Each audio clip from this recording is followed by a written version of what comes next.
We are dreaming in the dark. We are nothing more than dust. Search but you stay lost. We are reaching for the stars, but we're making this too hard. And I wonder where you are. Mysterious, that's the part you always show. 'Cause you're too curious. Maybe you should take it slow. Mysterious, that's the part you always show. 'Cause you're too curious. Maybe you should take it slow.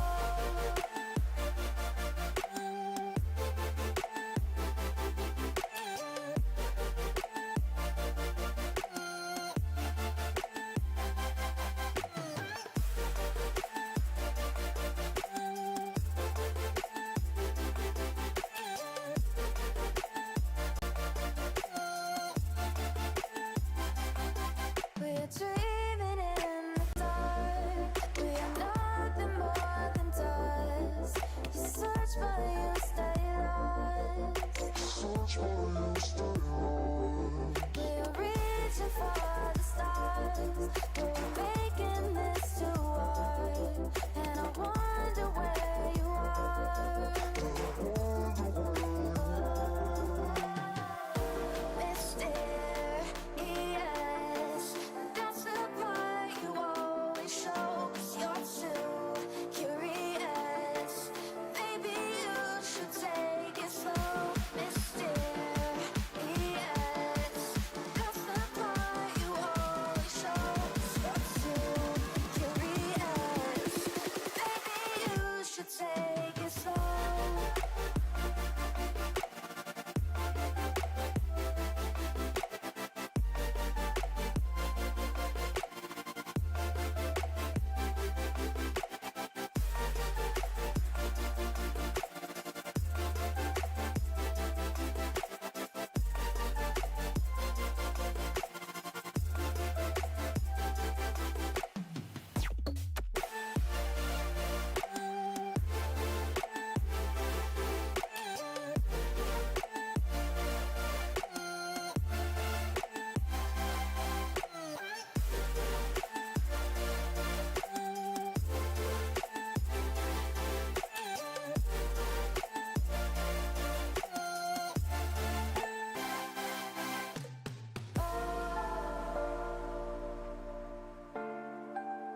Reaching for the stars.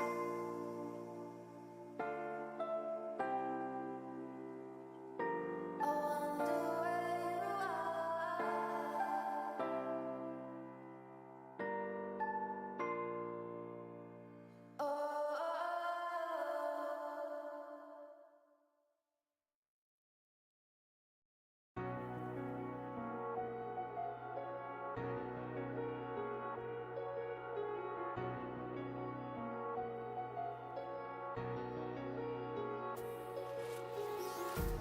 Empty hearts and neon lights, they're playing with my mind.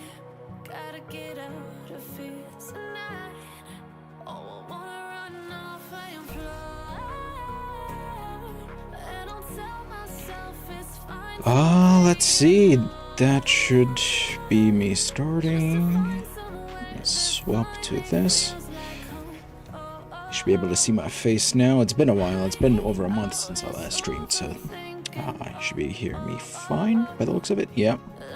Seeing the bars move. That's good. So welcome back, everybody. It's been some time. It has been a while. There's been many things going on. Last time you've seen me, that was during the zombie event that the Beer one we're doing. That was a really fun event, and there's a video of it on my YouTube channel if you want to take a look at it. I do want to take some time to, and now I have time, to make a more edited video, condensed, shortened, get all the good parts, so it's not just the raw stream of it. But if you do want to look at the raw stream of it, you can see it on my channel.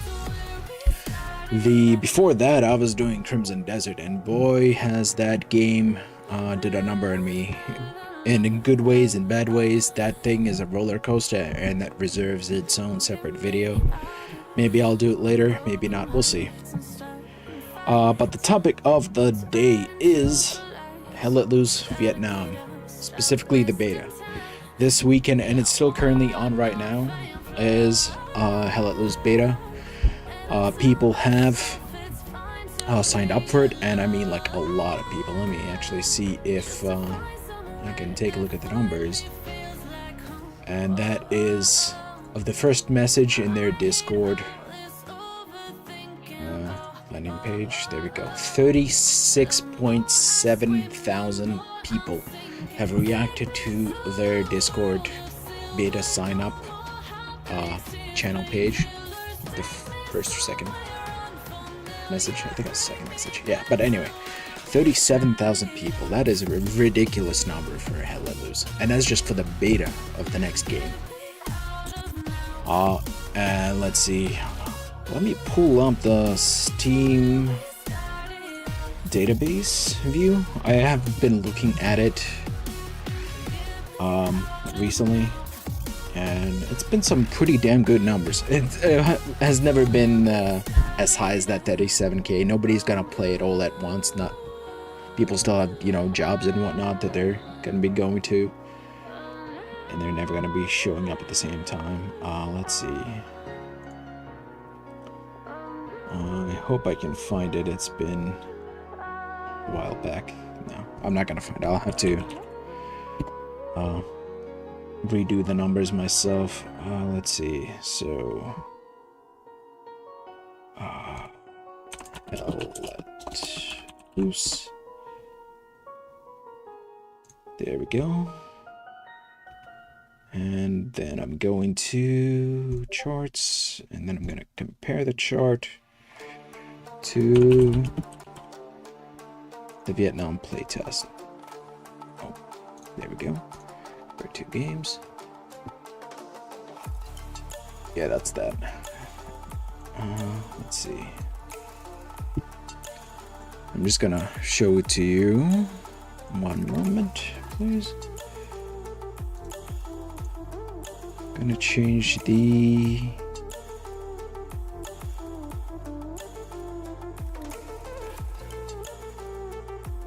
believe that's that. There we go.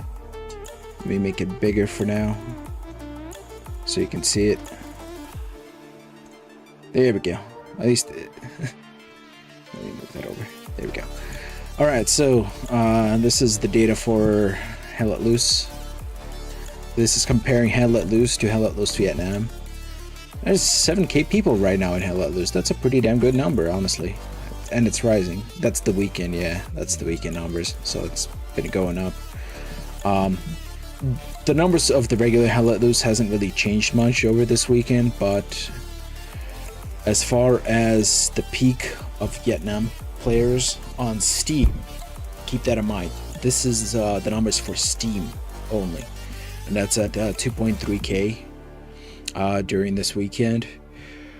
With the Vietnam game, and specifically for the beta itself, what we have noticed is that it is using the Unreal Engine kind of background, or Epic Games servers, I believe, not Steam servers like the regular Hell Let Loose game. I think that's what it uses anyway. And I think a lot of some other people can really talk more about it in more detail. I'm not that into that kind of a scene. I don't know about the servers much. I don't know about what games generally use for this, for multiplayer in general. But I believe with Vietnam, it is using specifically Epic's servers. Some people like that, some people might not like that, but I believe the developers were thinking about crossplay between different players, or between different platforms, specifically for this. And Steam, I believe, doesn't do it as well as Epic. And so these numbers, this number right here, the 2300, is specifically for Steam, but I believe during the sign up there was an option to attach an Xbox account or attach a PlayStation account. So this number, I'm guessing, is gonna be maybe at least half as big, maybe twice as big. I honestly have no idea how many players play on Hell Let Loose on other platforms, so I can't say. Maybe there's a chart out there, I just don't know where it is, and I'm not gonna be looking for it. But today, for this discussion, I am also joined by a friend of mine, and that friend of mine is going by the name of Daily. Say hello, Daily. Hey, how's it going, everybody? All right. What you should know about Daily is he is a member of BR1. If you have been a part of my previous streams, I have spoken about him before. He was also part of the zombie event. You may have caught glimpses of him there. And I've played with him plenty of times before, including previous zombie events. But have you actually played the beta, Daily? I have. I've got probably 6-7 hours in it so far. Yep, nice. Let's go. I already spoken to Daily about how I want to do this kind of review. But let's go with just straight up overall thoughts. What do you think of the beta so far that you've played? Well, it is a beta. It is a work in progress. When I first played on Friday, there were a few server issues, lagging, things like that. But when I played earlier today, it seemed like most of that had been fixed or was at least stable now. It's definitely exciting. I love the bush warfare. You tend to blend in a little better than you did in the regular Hell Let Loose. Sort of the running joke has always been, where am I getting shot from? And I think Vietnam's gonna take it up to the next level. But the addition of helicopters is something new for us, as well as the whole tunnel system. It's very exciting. I'm really excited to see where the game goes. Oh yeah, I definitely agree with a lot of what you're saying. There's definitely some issues, and we'll be talking about that as we go with this review. One thing to keep in mind though is we are under an NDA. This NDA covers any images, videos, GIFs, etc. So we can't show you anything at all, nothing. But we can talk about it. That is allowed under the NDA, and that's what we're going to be doing. And for things that that require some kind of imagery, I have brought out my great friend Paint. So I'll be drawing pictures for you so you can see what we're talking about. They're gonna be really horrible pictures, but that might help you get a general idea. Hopefully that's gonna be of help. Let's see. So what you were saying earlier, as far as foliage goes, it is definitely gonna be a lot more difficult to find out where you're being shot from. There's been plenty of times during the beta where I was just running around through the bush and have come up unexpectedly upon enemies, and we were getting in firefights, or I would stab people. I got on a 4 streak melee kill just doing that, just running through the bushes and knifing people. That was a lot of fun. And that is its own separate thing. I think this game could be really good. I think they made a lot of great improvements. I think some things could be worked on, definitely. I definitely don't want to see the loadout bug from the original game return. I don't want to see it make another appearance, so hopefully that's not going to be there. I haven't run into it, thankfully, yet. But we'll see. I believe they are using a different engine. Let me see. What engine does Hell Let Loose use? The original game. Oh, okay. So Head Let Loose does use Unreal Engine 4, but I believe Vietnam is using UE5. That is apparently him.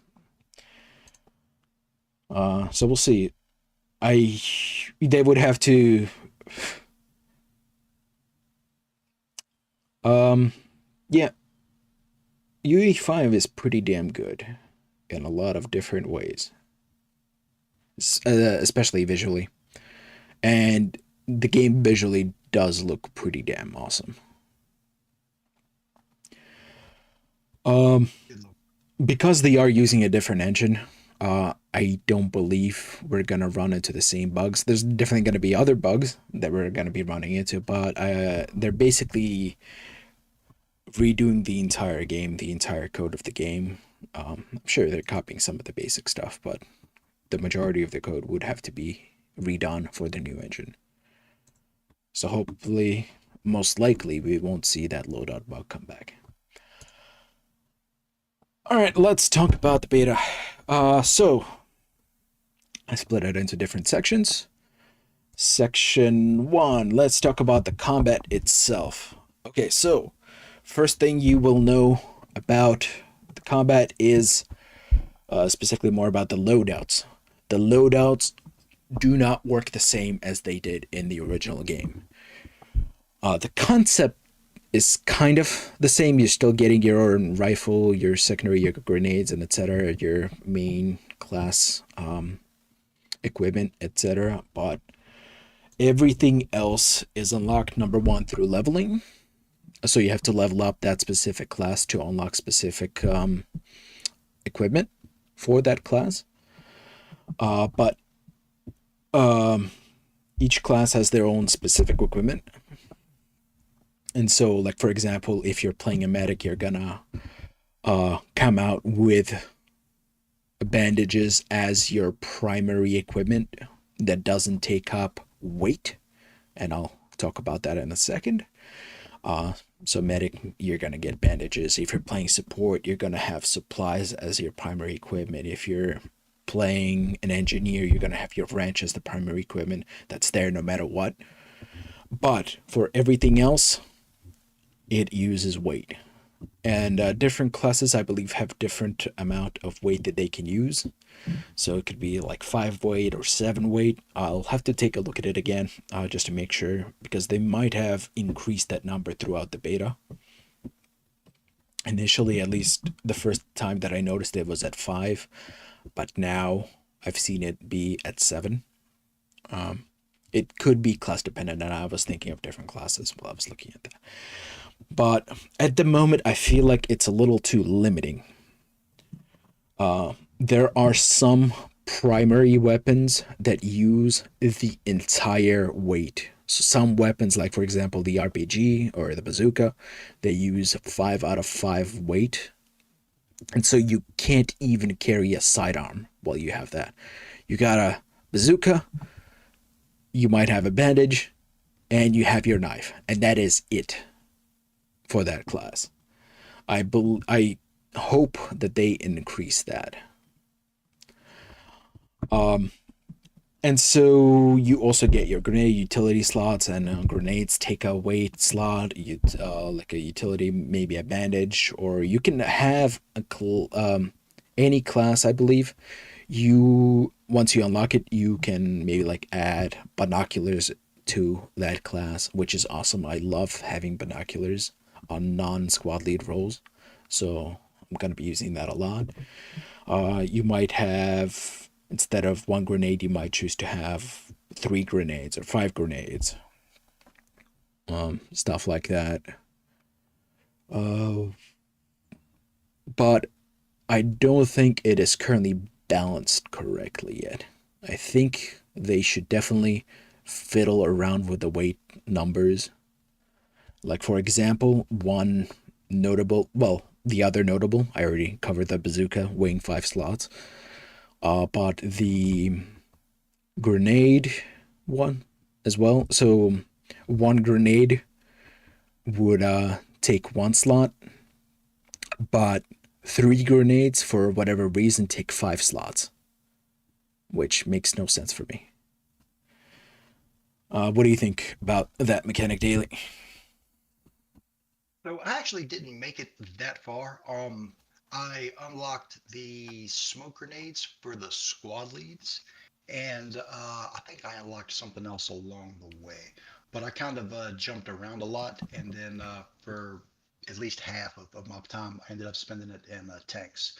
So I didn't quite get to. I haven't had to work that progression arc the way I want to yet, but hopefully I get to play a little more before they close it down tomorrow. Hmm. So what it looks like, what that menu looks like is you got your primary slot, you got your secondary slot, and you have four each of the grenade and utility slots.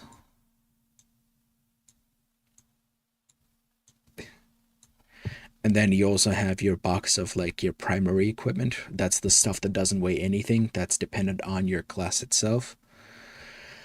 And so um, some of these slots are locked. Like you will have maybe one slot unlocked initially, but as you level, you unlock more slots. That may be your class level, that may be your overall level. I haven't looked at those numbers specifically. I'm not sure. If there are more than one primary weapon, or there is more than one primary weapon, there's more than one secondary weapon. There's different grenades. There's different utility equipment. Like I said, binocs. You got your bandages. You got your hammers. You have your ammo boxes and etc. And so, like for example, support isn't limited to be the only one that carries ammo. I think the first thing I unlocked as a squad leader was the high explosive ammo box, and other classes can use that too. So it really is up to you to level up those classes to unlock that kind of equipment and make your own loadout the way that you want it. Let's see. Next thing on my notes list is suppression. Suppression in this game is currently pretty damn extreme. When you get shot at, it blurs the entirety of your screen pretty significantly. It definitely makes it a lot harder to shoot back at you, so keep that in mind. It might be a little too extreme for me. They might tone it down, at least in my opinion. They might tone it down a bit, but overall it is pretty much it's much more significant than it is in the original game. Knifing, like I already mentioned, I went on a 4 kill streak in the jungle. That was fun. But it has an issue. So first of all, situationally, as in while you're running around, it is a lot easier to knife people because there's so much cover all the way around. No, well, not cover, concealment is the proper word for it. There's a lot of places for you to hide in, and to quickly lose sight of, or have the enemy quickly lose sight of you. It's very easy to do. So situationally, it is much easier to knife people, but mechanically, it's hard right now. And this is my kind of interpretation of it from my own background, is that I believe the reason why it's hard to do mechanically is because the collision boxes of the players themselves are a little too large. And so if you have a player standing in front of you, let me clear this. Oh, damn. Can we do that? Yeah, there we go. So if you have player one, this is like a top-down view. Standing, this is player one. This is player two. And so what happens is that this is a little lesson in game design, is that the player models are not the collision models. The stuff that touches the ground, the stuff that touches like a tree or an obstacle, that is called a collision box. And let me make that, let's say, gray for now. So collision box is made around the player. Might be small, might be big, etc. But at the moment, what it looks like is that these collision boxes are much larger than they should be. So even though it looks like you're still like a couple of feet away from the enemy, you can't get closer to that enemy because the collision boxes are hitting each other. And so you have to be touching each other like completely. The collision boxes have to be touching each other for you to actually knife somebody. And even then it feels more like a 50-50 of you actually hitting that person. So I believe the devs should definitely take a look at this and get that sorted out. But knife only challenge, I think it is very much doable. I think that would be a very cool challenge to do in this game. And I feel like a lot of players are going to be trying to do it. It's definitely the game to attempt that. In the loose game, that's a lot harder. There's a lot more open areas, but here in the jungle, that could make for a lot of fun gameplay. And what I've mentioned before, when the bazooka takes 5 slots, if they don't change that, you are forced to either use the bazooka or the knife. And I've run around doing that until I've found something to shoot at with a bazooka. Is I just ran around with a knife, knifing people, because I had no other choice. And even though it was mechanically hard to do, it was still fun to run around the jungle and trying to kill people that way. Currently, key bindings are fucked. They don't save. I mean, it does save like the new keybind, but the keybind that you want to place, it doesn't replace the old one. And even if you delete the old one and save it, it doesn't actually save. So you're stuck with the default controls at the moment. They need to fix that. Any more comments on what I've covered so far, Daily? Yeah, you're talking about the RPGs and rockets. How many RPGs and rockets do you get? So that is 2 rockets per bazooka at the 2 moment, rockets per bazooka. which is, I think they should increase it to 3 like the original game has at the moment. You're already locked out of using any kind of gun while you're using a bazooka. So I feel like they should at least make it worth carrying it around. Otherwise, you're pretty much running around with your primary gun. You hear in chat that's, hey, there's armor over there. You gotta redeploy, swap to the bazooka, and try to find the armor that way. I mean, I guess it makes more sense for you to work together with your team so they defend you while you're going over to the armor and while you're shooting at that armor. It could make for some nice gameplay in that regard, but we all know how hard it is to actually communicate in this game, especially when it comes to new people. What was that, Daily? I do think the fact of what you're saying, how the guy with the RPG doesn't have any other weapons, it does sort of add to the realism, because that's generally the way that it went back then, from what I understand. Between carrying your RPG and a bunch of extra rockets, you really don't have an extra hand or the ability to carry a weapon and a bunch of ammo. Um, But so it is kind of nice there as far as balancing it for the infantry. That's a different story, but I I can understand do why. agree with you on that part, but they could at least allow you to have a sidearm. A pistol would be nice. Yeah. All right, let's talk about the weapons. So weapons have been seriously, I guess this is still part of combat, but they have been reworked as far as mechanics work. So first thing you might notice is that it has fire modes. So you have your auto and semi-auto, and you press a button to switch between them, which is very cool. I like that, especially for any assault rifle. So NVA, some classes have an actual, I think it's a Mosin, right, or something like that. I forget. But for example, for the M16, for the AK, you're mainly running around the jungle with it in auto. But if you need to make a long range shot, you swap to semi-auto, pop that hit, maybe double tap, always double tap, and then swap back when you need to. I think that was a pretty damn cool addition. Some primary weapons have attachments. So that is your bayonet, that is your grenade launcher, and those you press a button to attach that attachment on, and press the same button to unattach it if you need to. And not so it's not like you have your gun and you unlock attachments to it. Let me see that.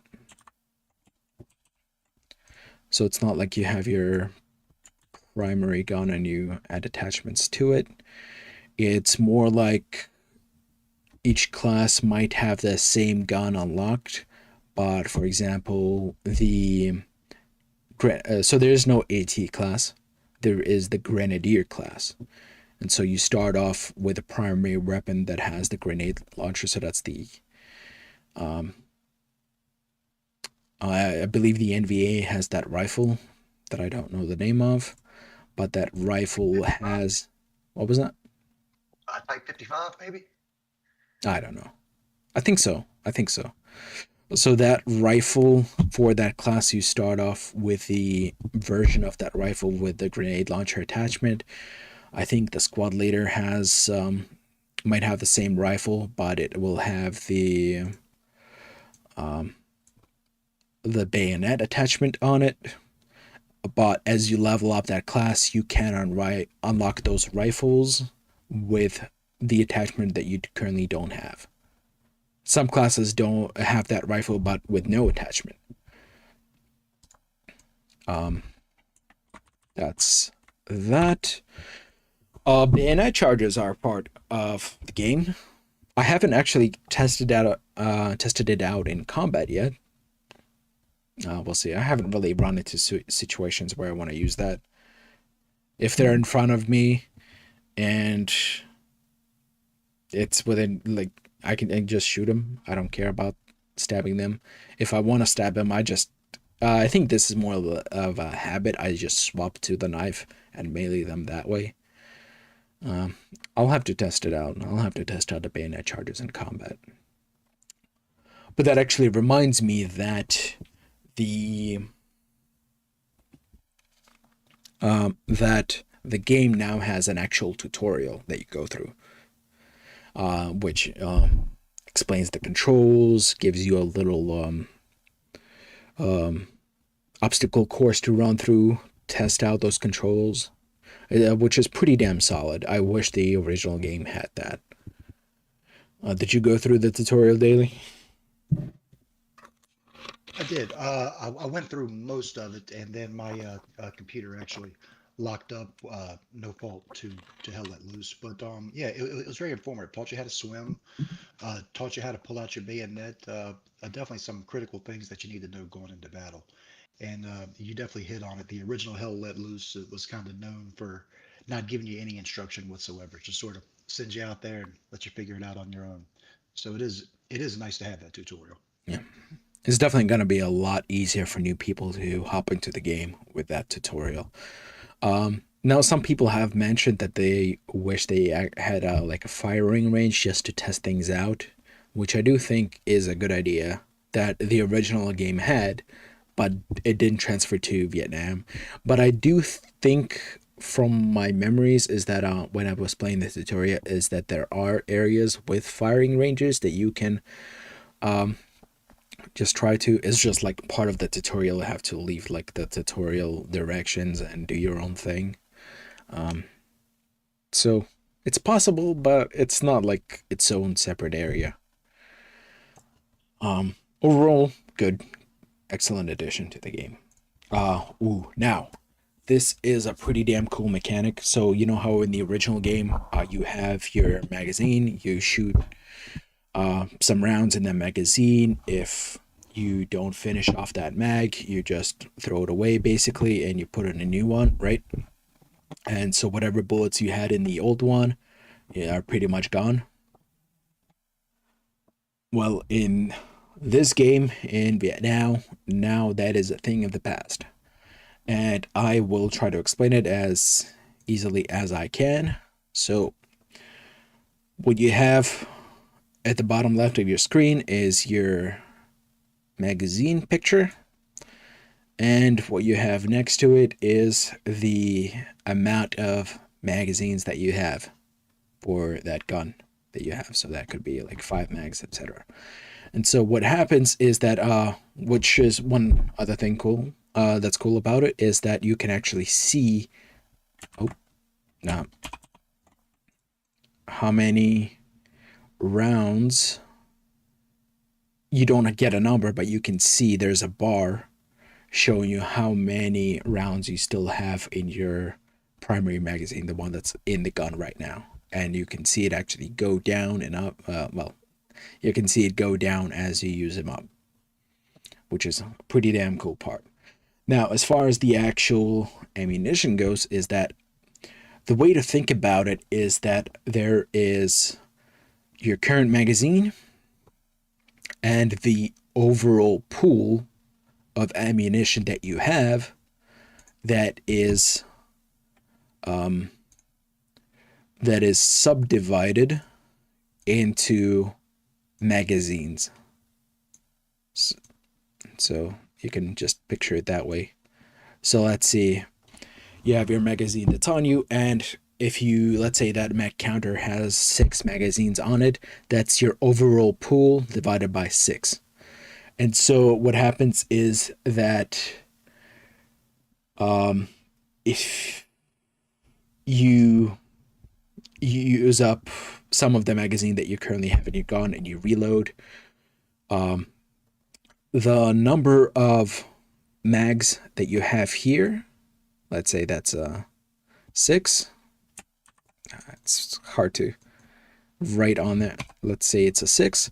Since you didn't use up a full magazine, it will remain a 6 as soon as you put in that next mag in. And that is because the overall amount of ammunition hasn't gone down to the point where it has to be subdivided into 5. So this is like 6 full magazines that is in there. Let's see. Maybe I'm not explaining it correctly. Let's see. Let me read it the way I have it written here. That way I don't confuse you guys. So let's see. The mag counter helps determine the number of full magazines or total bullet count. If you don't use up a full mag and reload, the number of mags will remain the same.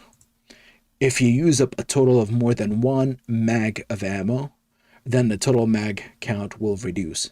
So let's say you used up 1 magazine plus like 5 bullets, then the total amount of ammo is going to be, or the total amount of side mags that you have is going to be at 5. All reloads will fill ammo of the new mag completely. So no matter how many times you reload, it's going to be full. So for example, you shoot half a mag, then you reload, you shoot half a mag, you reload, and you do this like 7 times. It will always give you as much ammo as they can fit into that new magazine.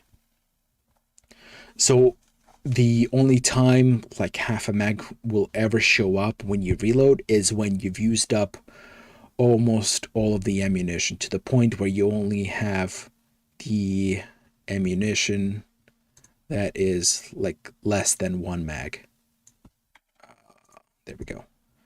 If you have less than 1 mag of ammunition, that's when your new magazine will give you that amount of ammunition. Did I explain that clearly, Ohio? Do you think I could have done better? Or sorry, I said Ohio, Daily.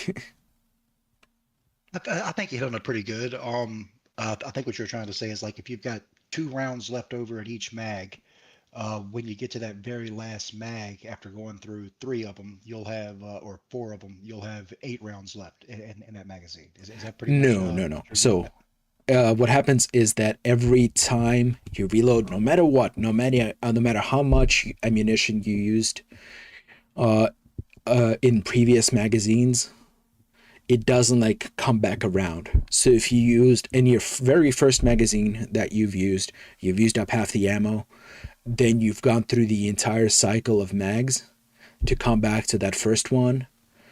It will not show up as a half mag. That's not how it works. It works that you basically have one magazine, and the counter that you have on the side is how many full magazines of ammunition you have in your total amount of ammo pool. It's not like actual magazines, it's your ammo pool divided by the number of full magazines that it can give you. The only time you're ever gonna have that partial mag come back around is when the total amount of bullets is less than the total number of bullets that can fit in the magazine.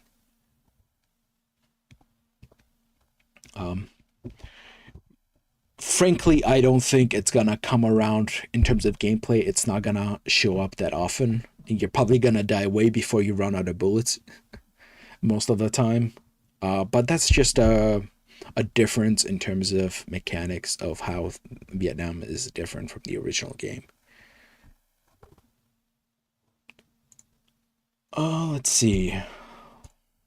Let's talk about movement. I think the movement controls are pretty damn solid in this game. They're all intuitive. They're all easy to understand. There's no big changes except that in this game, and you've already hit it on the nail daily, is that there is swimming and there is diving. And the way it works is, at least on PC, you press the left control button and it dives you underwater, and then you press another button to get you back up. That's space, I believe. What you should know about the swimming and the diving is if you're underwater for too long, you're going to drown. You will see, I believe it's a 5 or 6 second counter show up once you've been underwater too long. While you are in the water, you can only use a knife. So keep that in mind. You cannot shoot while you're in the water. You can only knife people. You can knife underwater as well. So I do want to see some clips of eventually, once we're no longer under the NDA, of people stabbing each other underwater. That could be fun. While you are in the water or you're under the water, you still can be shot. So you're not safe under the water.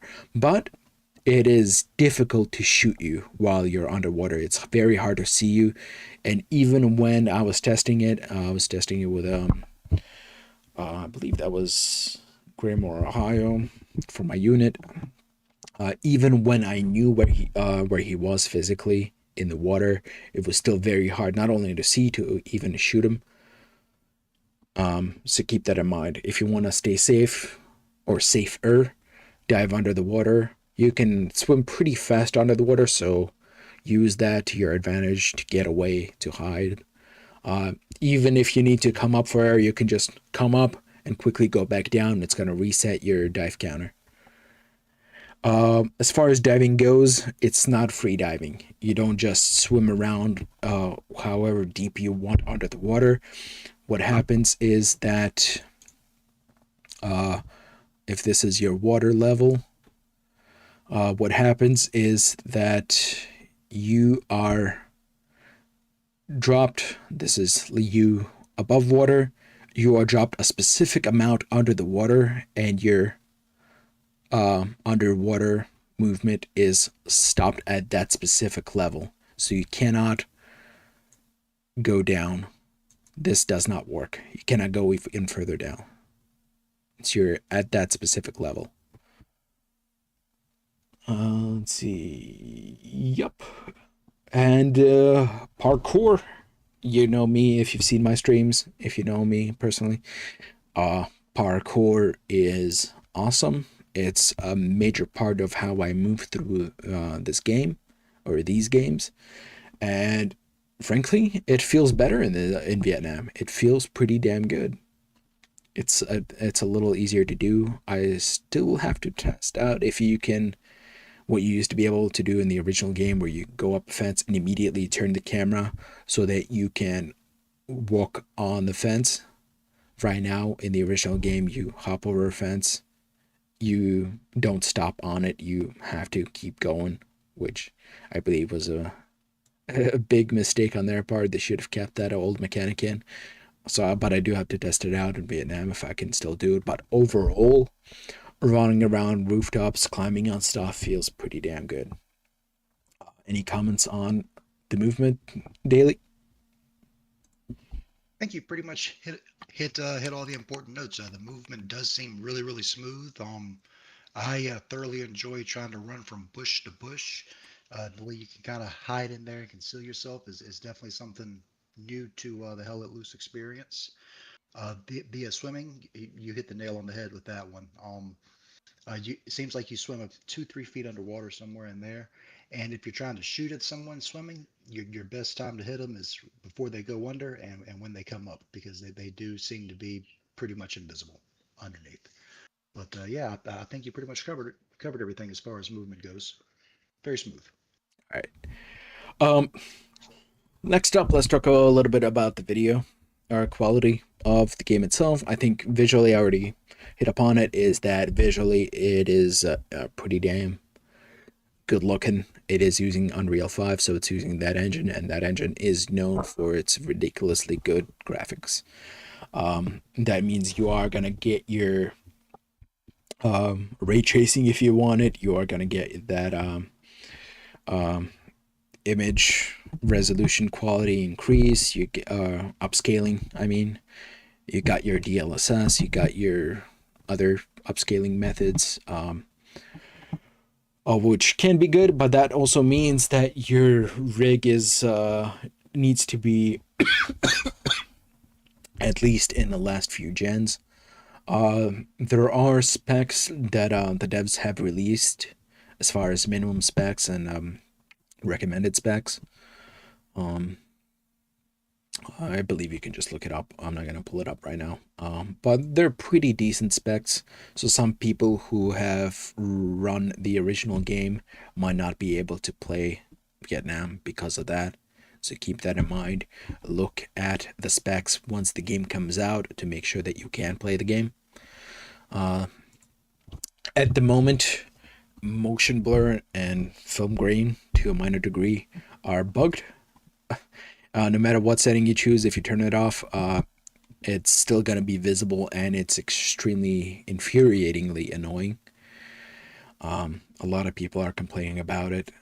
There is a way to get around it by fiddling around with the image upscaling, choosing a specific setting, choosing a specific upscaler, choosing a specific setting, moving things around, and that does help. That does work to alleviate it. But frankly, I have no idea why motion blur even exists as a setting these days in video games. There's not a single game that I've ever played, or have I seen anyone play, that wanted motion blur. And by default, I have seen some games that have now started by default turning that off, keeping the setting but turning that off. More games need to go into that direction of just turning it off by default, at least, if not completely erasing that setting from existence. What do you think about the video quality of the game? Pretty good. I've got a 3080 myself. I struggled at times to get 60 FPS, or most of the time I struggled to get 60 FPS. They do have several different settings in there, like many games, but I think this one takes it a little bit further than most. Um, but yeah, the actual quality of what you see on screen is good, but hopefully they can get it a little bit more optimized so that people with slightly older cards can run the game a little bit more efficiently. I was averaging around 40, 45, 50 FPS most of the time, but yeah, it's still the beta. They've got time to iron out all the wrinkles, and I've got faith they'll do a good job with it. Yeah, I agree with that. Uh, my frames have generally been pretty decent. I have been getting frame drops every now and then. I believe I only crashed once throughout the beta that I've played. I don't even, let me see, how many hours have I played in the beta? 11 and a half hours. And throughout all that time, I've only crashed once. The video settings are definitely going to be something to play around with as you play the game, not only for the convenience of your frame rate, but also for the convenience of actually trying to find people to shoot at, because it is hard, and especially since they're using Unreal Engine 5 and they're got that ray tracing tech installed on it. Shadows especially are so much darker now. So if you're trying to hide from somebody, hide in the bushes, hide in the shadows. If you're in sunlight, you're dead. But yeah, fiddle around with those settings when you get the game. It's definitely something to keep an eye on. Let's see. Let's talk about vehicles. Vehicles are gonna be pretty damn interesting. There's been a lot of changes to it, a lot of additions to it. So first of all, everybody has been talking about it. Everybody has been interested in it once they saw it, and that is the helicopter. How does that work? What it looks like? What does it play like? And frankly, initially when I first heard about it, I was worried. I was worried because a flying vehicle is not something that the Hella Loose devs have made before. It has not been a part of the original game, so I was worried about how they're gonna handle it. Frankly, the controls are solid, they are intuitive, and overall it's pretty fun to fly around with. There is a learning curve, but it's not that big. It's not that big. If you just go to an empty server and you fly around to practice with it, you're gonna hit it in no time. But there are problems with it. Like for example, right now, you can in the settings you can have a control guide be enabled to show up on the side of the screen to show you like hey, press this button to enter exit the vehicle, this button for the engine, this button to go up and down, etc. What they don't show in that control guide is the mouse controls for horizontal rotation. So if you press the left mouse button, it turns the heli to the left. If you press the right, it turns it to the right. It doesn't matter how much you move the mouse, it's all about just how long you press the button for. And that's something that's not in the guide, and that has caused a lot of people to crash their helis. They need to add that. They do show you the controls to lean the helicopter left and right, to go up and down, to lean forward and back, but they forgot to add that to the guide. And I think apart from the leaning forward and back, that is probably the more important one to actually know, more than the lean. One thing to note, at the moment, the helicopter is made out of paper.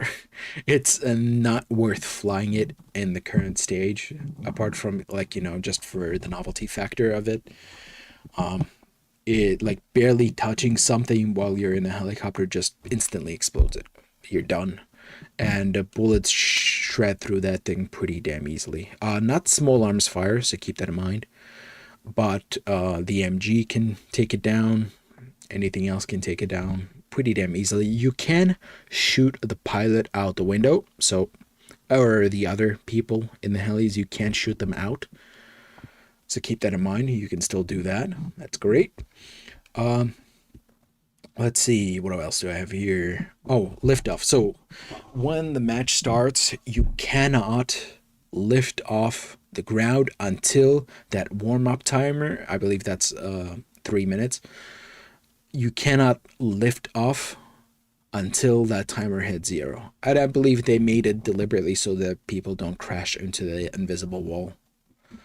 Which is fine, I believe. You're still in a helicopter. You're going to get to the front the fastest of anything else in the game, just flying that.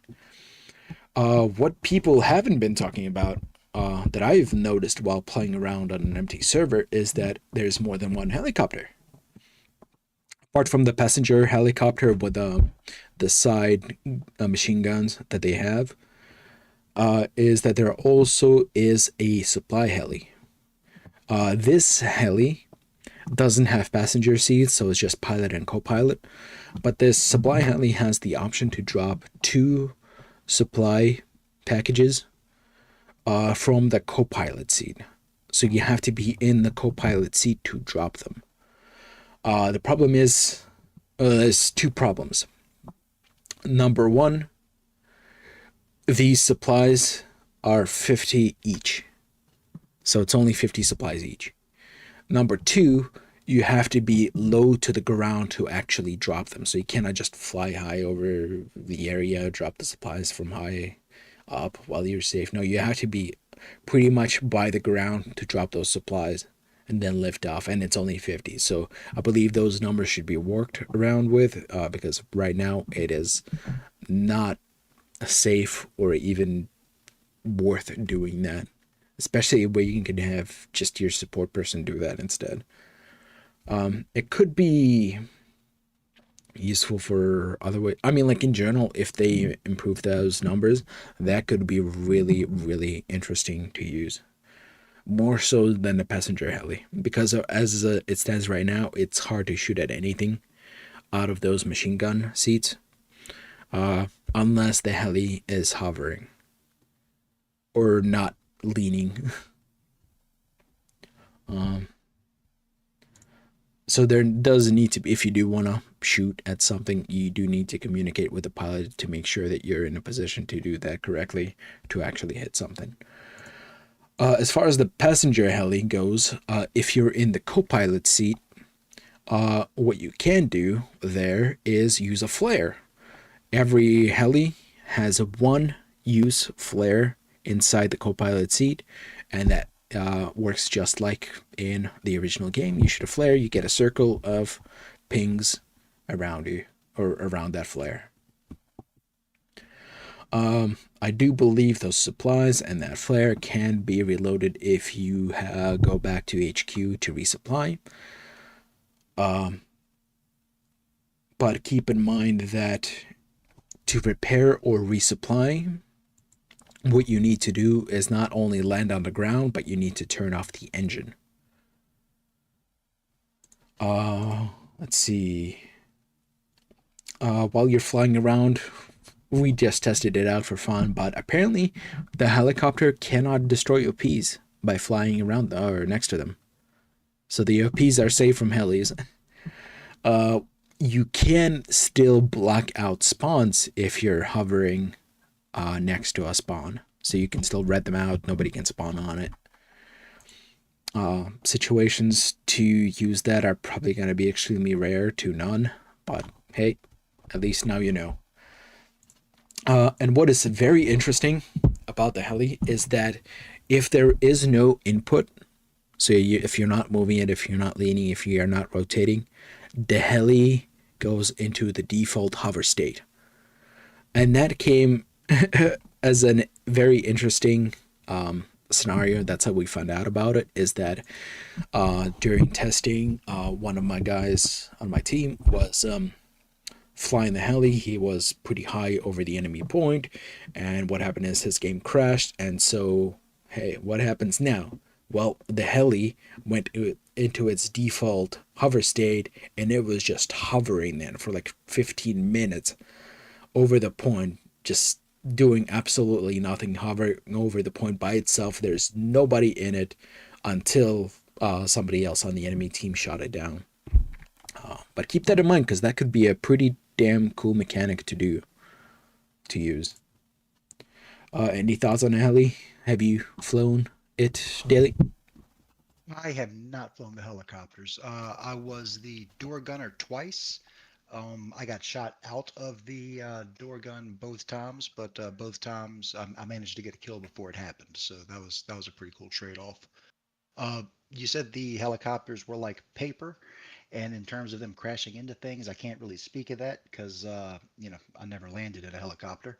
But I can tell you from the ground, especially from other vehicles, that they can be very easily shot down.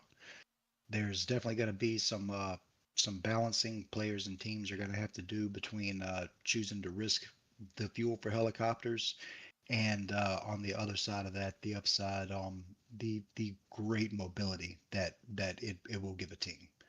Um, I think what Hell Let Loose is doing with this is very unique in the way that they're trying to balance the two different sides with the way that they travel and get around, and it's going to make for some very exciting gameplay. Okay, let me just draw a little heli for fun. preview. Bam. There we go. Beautiful helicopter. That is the most beautiful helicopter I've ever drawn. Anyway, let's move on to tanks. Tanks, first of all, let me get rid of that now. Tanks are interesting. First of all, we have only seen one tank per team.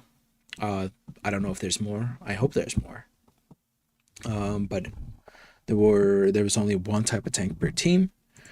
One thing to note is that the driver no longer has a coax, so they can't use a machine gun while in the driver's seat. But the driver, at least on the US side, not the NVA, but the US side, the driver has side windows, and there's buttons to use those side ones, so the driver can look left and the driver can look right to see what's going on around him. As far as ammunition, at the moment, let me write that here.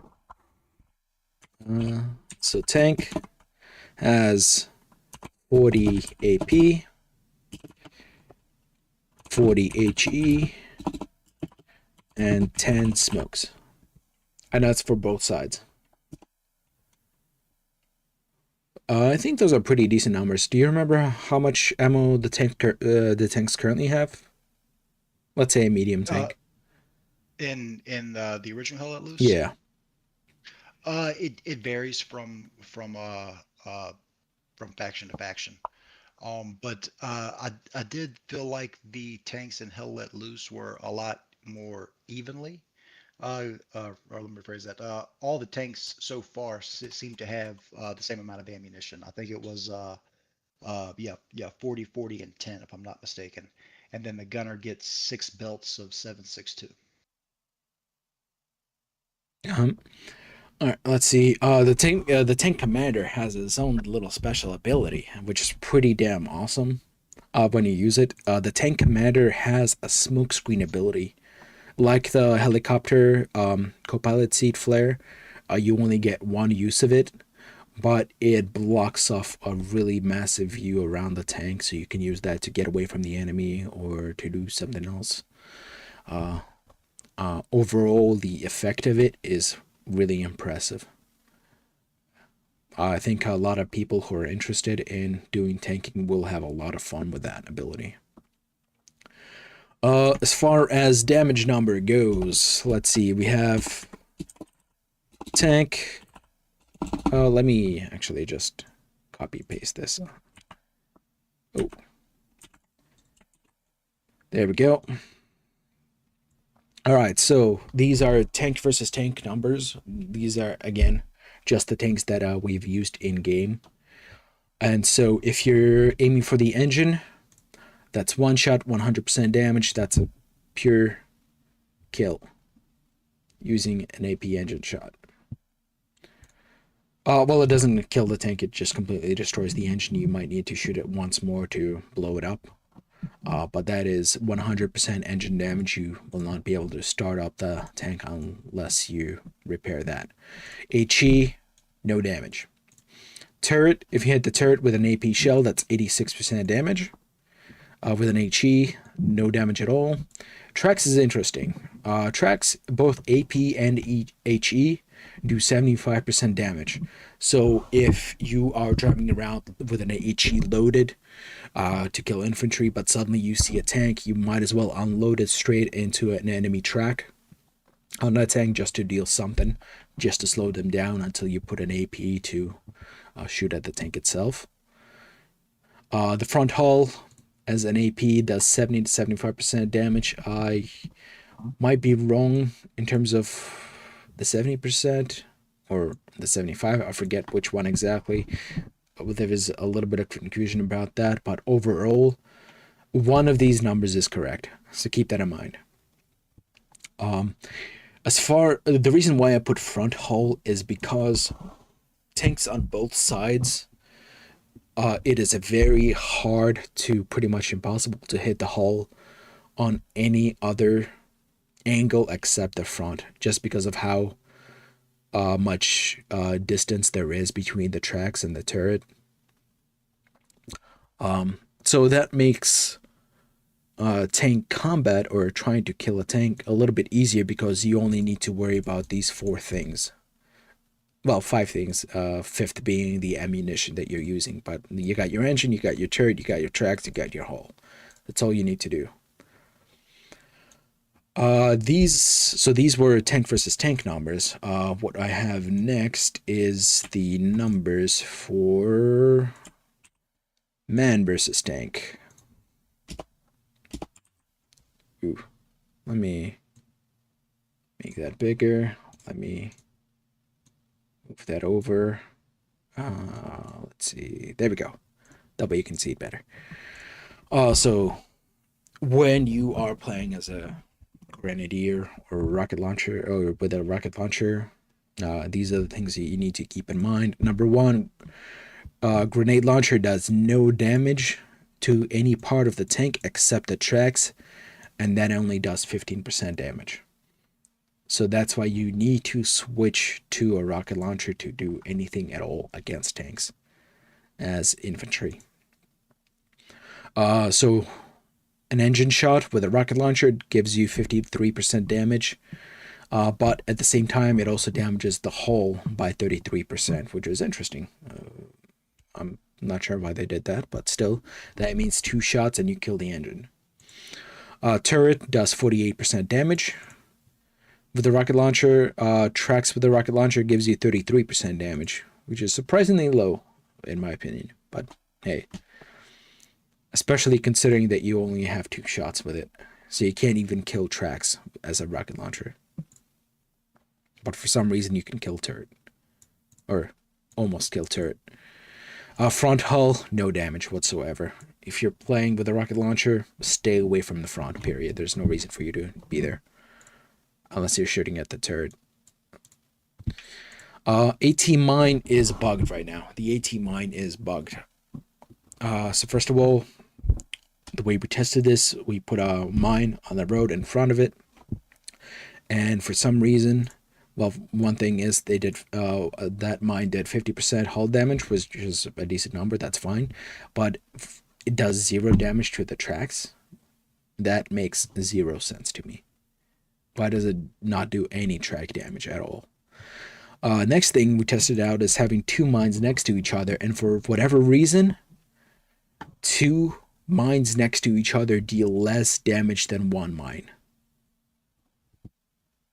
That blew my mind. That's probably a bug that they need to fix, but that is insane because those two mines only did 30% hull damage, and again, zero damage to the tracks.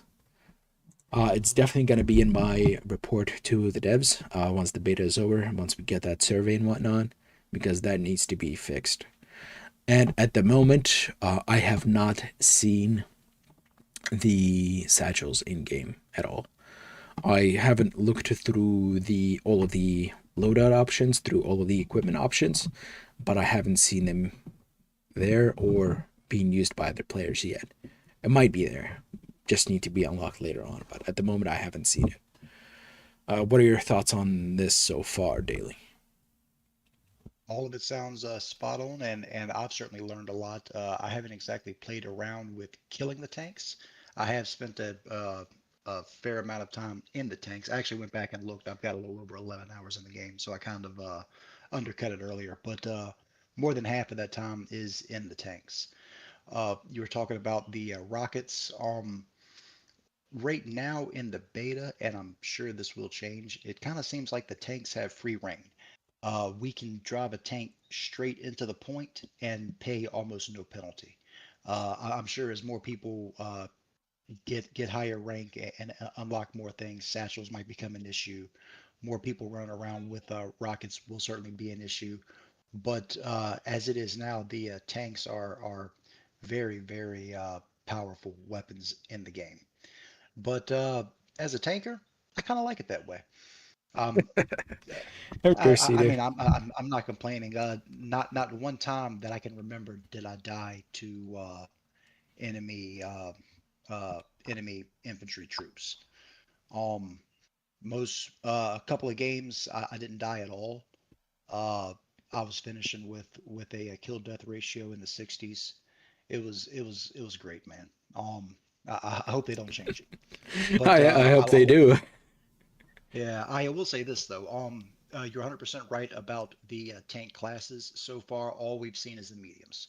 When you look at them on the map, the tanks have two dots in them, which is the standard symbol for a medium tank, just like it's always been. But if you're looking at the map and you press, I think it's Q for the map key, Uh, it'll show you a the picture of the legend, you tank. mean? Thank you, the legend, yeah. Yeah. And on the legend, it actually shows a heavy tank, a tank with three dots. So Uh, I think that's a very strong hint from the devs that we will be seeing the return of the classes of tanks that we've come to know and love. So yeah, that's gonna be that's it's gonna be nice. Driving them around a little harder, a little easier in some ways, but overall I'm gonna say tougher because you're in the jungle, or at least on this map. mhm. Uh, you can't drive through trees. You can drive through the bushes, but the trees will stop you every time. Ooh. And Even so far, the small ones? a couple of small ones definitely stopped us. Yeah. I think they Um, need to change that for sure. I don't know what the threshold is. I know in the original Hell Let Loose on some maps, if you look at the trees, some will be brown, some will be black. The black ones will stop you, while the brown ones won't, even though they're the same size. There's probably something similar like that built into Vietnam, and the community just hasn't figured it out yet. But yeah, right now you're kind of sticking to the roads, or at least close to them. But tank play has been a lot of fun. One life, I think I shot down 8 helicopters in a row. Ah, nice. Uh, oh yeah, it was great. Rather be in a tank than a helicopter right now for sure. Oh yeah. I did notice that the turning speed is so much faster now in Vietnam, It is. and it's ridiculously easy to turn. Uh, but yeah, I think some trees definitely should be, especially with a tank, not as a truck, but as with a tank, you should definitely be able to drive through some of the smaller trees for sure. Otherwise, like you said, just roads is a little bit too limiting, in my opinion. Um, we'll see. We'll see how it works out. Even if they don't, I think the tanks are gonna be fun for tankers to play around with in this game. Uh, I did test out some more things with tanks. Number one is that you can cross rivers underwater in the tank, but it does take engine damage. Uh, some of this is a little bit of fun. Like laying down on the tank barrel while the gunner seat is occupied will have you prone jumping up and down constantly, like crazy, absolutely insane. But as soon as that person in the gunner seat switches out of that seat, you're fine laying down, which is pretty damn interesting.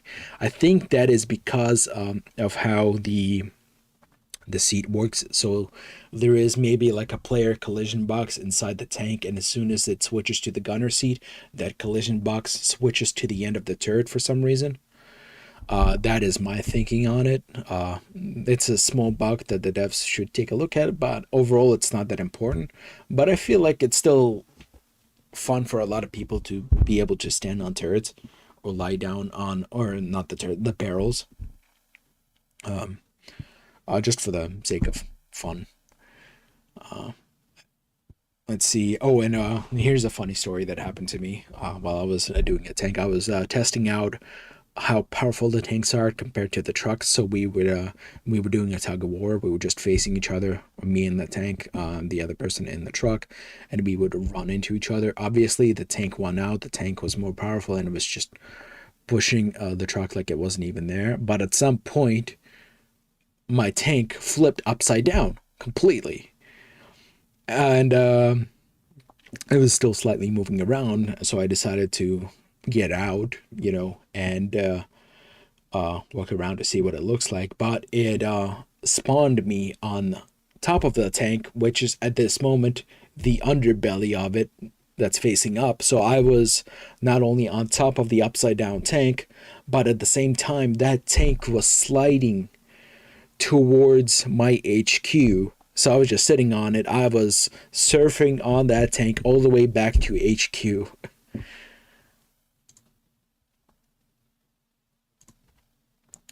damn, that was fun. Bugs in the game, definitely, but we're used to them. You know how it is in the original game. Could be fun content. Next up, boats. Boats are a pretty damn awesome addition to the game, and they are extremely, extremely useful. Number one, they drive pretty damn fast, especially in reverse. The reverse is extremely fast, to the point where I think we might want to test it out by having one face forward, one face back, and then seeing which one is actually faster. That could be interesting. Obviously, when you're driving backward, you can't see anything. And on winding rivers that we saw on this map, and again, this is only one map that we've been playing on in the beta, but it could be fun to test out to see if the forward or the reverse is actually faster. So as far as seats on a boat, the way it goes is that you have your driver, you have your front gunner, and you have your rear gunner. That's it. There's no more slots. The front gunner is kind of like an AA gun. The rear gunner is more of your anti-infantry machine gun. Both can be used to kill infantry, but you do want to use that AA gun in the front to kill any enemy helis, especially at the start of the round. That's your best way of doing it early on. What there's even more on top of that. Number one is you can still hop on top of the boat even if all the seats are filled and have people transported that way. There's plenty of space on the boat to transport people that way. More thing in a boat is that boat functions kind of like a half track. You stop the engine, it works as a spawn. And at the same time, that same boat is also a supply truck. It has 2 crates of 150 supplies each inside of it that you can drop wherever you are. What is interesting is that the river itself has physics. There is a flow to the river, so the US side is actually upstream while the NVA is downstream. And so what you'll see is that if your engine is on, but you don't move, your boat will start slowly moving downriver. And the same thing is with the supplies. If you drop the supplies in the river, you'll actually see them slowly move downriver. Whether it can be used in a gameplay setting, I don't know. Could be interesting. Could be completely pointless. It's just something I noted down that I noticed. Did you have fun with the boats daily? I did. I got to ride on the front of them a couple of times. Tried to shoot down a helicopter, but you're a little limited as to how high that you can aim your gun. But the firepower that you have is certainly immense. The best way that I saw to use them is to try to have preferably your squad leader driving, but at least somebody driving that's in your squad that can ping the infantry as they see them, almost the way almost the way a spotter would in a tank, and the person in the front just sort of shoots at the pings. The boats aren't the most durable things in the world, but they put out enough firepower that they can handle their own. If you can get one or even 2 boats up close to a point, you can really cause some trouble for the enemy. Oh, absolutely. I agree with that. Especially with 2 MGs in front. Well, one in front, one in the back, 2 MGs on one thing, a spawn, and a supply truck at the same time. Those things are badass. But you should keep in mind, though, even though those boats look armored, an MG can still blow them up like they would a truck. They're not safe from that. Let's see. Speaking of trucks, trucks pretty much the same thing. Supply trucks, 150 supplies, 2 crates, nothing special. They can drive underwater, but again, the engine does take damage. If you're fast enough, you're fine. It does take more damage than a tank would, so trucks can't spend as much time underwater as a tank. Keep that in mind. What is unfortunate, I did like that part in the original game, is that you can no longer rank your gears up while you are stopped and using a handbrake. So in the original game, you would maybe like right in the beginning of the game, you would stop by the border, you would hold space, crank up those gears, and as soon as the border would drop, you would punch it at top speed immediately. You can no longer do that in this new game, unfortunately. I have noted down, I don't know how well that works, but a guy in my unit did say that you can do that now in a tank. So maybe have you noticed that, Daily? I have not. I was lucky enough to spend most of my time in a gunner seat, but I actually have not. No. So next time I get online, definitely going to check that out. All right, that's definitely a mechanic that could be very interesting, and it's odd that it's swapped it. It's very odd. It is easier to drive tanks in Vietnam than it is in the original game. Even if you're not in the correct gear, it doesn't punish you as much as it does you punish you in the original. Uh, let's talk about I the was tech. curious about the trucks, though. Have you seen teams utilize them in Vietnam the way that they are traditionally in the first Held It Loose? Like everybody piling into the trucks right off the Not bat? as often, especially. I mean, I've been primarily playing on NVA. Just I don't know. It turns out that way. But a lot of people, for whatever reason, spawn in the HQ that doesn't have a transport but only has the supply truck, and so they're forced to walk. That's just a little note that I found, but I have seen some people use it, but nowhere near as often. I think a lot of people are hopping on those boats just because of how great they are. They are cool. And I think you're right. But I've noticed it's very common to see trucks leave the HQ with just a driver in them or a driver and a passenger. And a couple of times even not leave HQ at all for the red wall drops. Yep, yeah, definitely. Let's talk about the tactical map. That's your press M. That's the view of the entire map of the match. One thing, definite big thing that I found out about it is that it is freaking annoying. It is number one, it's a live top-down view of the map. So that's actually it's not a drone map like we see in the original. It is a floating camera that's high up in the air, that's facing down, that is able to show you stuff that's happening live on the map itself. Number one thing is, before you ask, is that players and vehicles are not visible on that map. So you can't see the actual vehicle, you can't see the actual player moving on that map. You still see the markers of your friendlies, so your basic blueberries and whatnot, you can still see those moving around, which is the same. But you can't see not even the shadows of the vehicles or the players. You do see the planes of commander abilities flying, which is nice.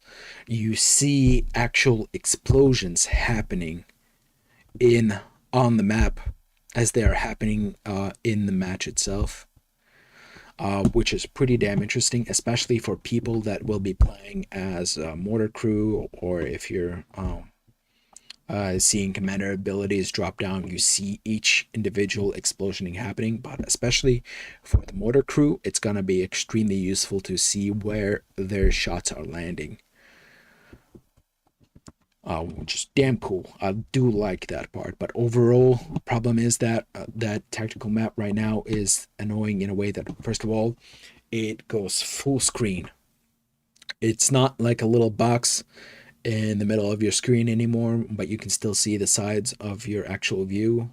Unfortunately, it goes full screen entirely, so you can't see what's happening. You can still move while you can have while that map is in full screen, but you can't see where you're going, not even little small bits on the sides. I think they need to bring that back.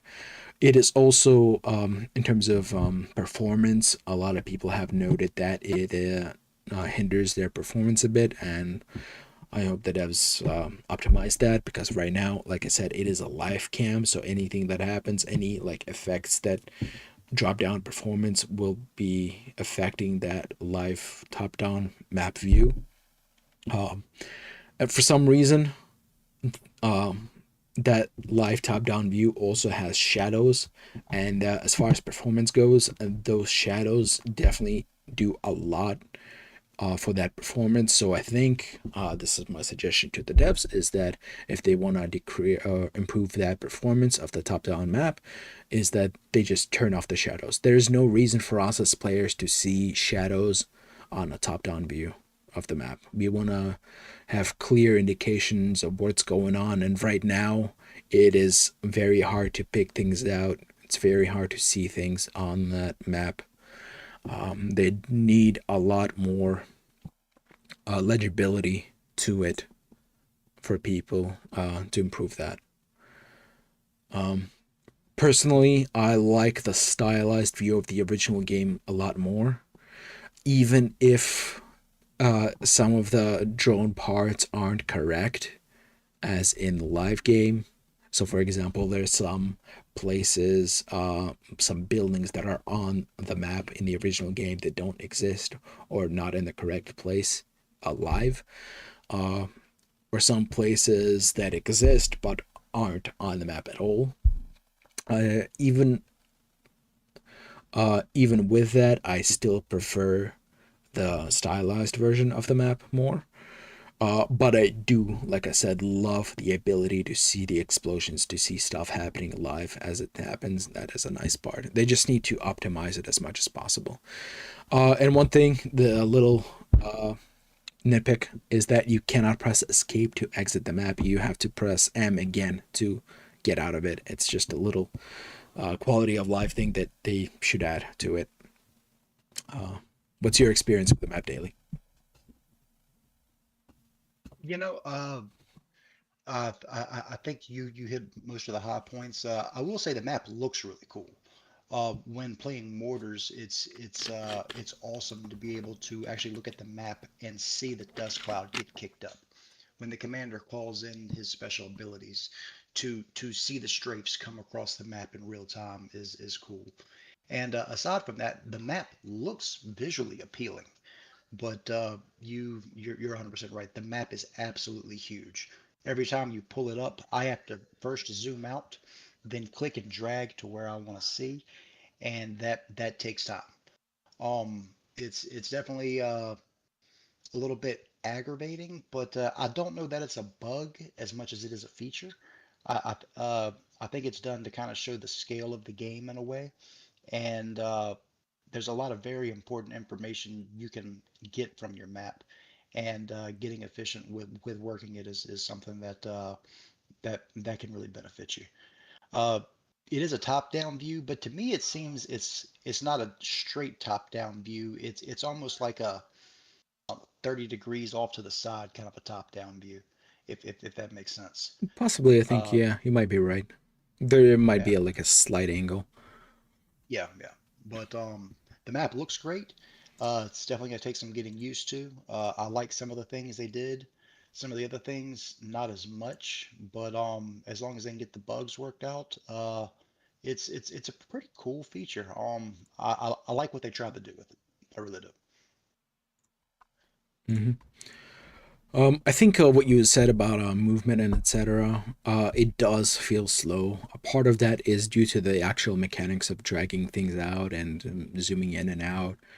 But I think a lot of it that slows it down is the that performance hit that you're getting with the live view, or at least, like I said, if they turn the shadows off on that camera that they have floating about, they can really improve that performance, make it easier for us to see the actual stuff on the map, and improve the speed of movement on the map all at the same time. Uh, let's see. The next section that we have is the buildables. Oh, and I've gone deep on that.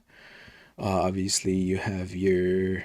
I haven't looked at everything. There might be more that I have missed or that might need unlocking, but there's a lot of cool stuff out there. So number one, we've started talking about it earlier, but let's talk about mortars. Mortars is basically your artillery crew from the original game, except that it is a small placeable item that you put down wherever you are. It's a placeable. It's got your basic green outline. You put it down. It takes 25 supplies to build, which is pretty easy to get. And it comes with 45 shells. I believe there might be ways to add more ammo to it. I'm not sure. And it has the maximum range, at least the NVA side that I tested this on, of 450 meters. So you have to be pretty close to what you're trying to shoot at. You have to be a lot closer than in the original game.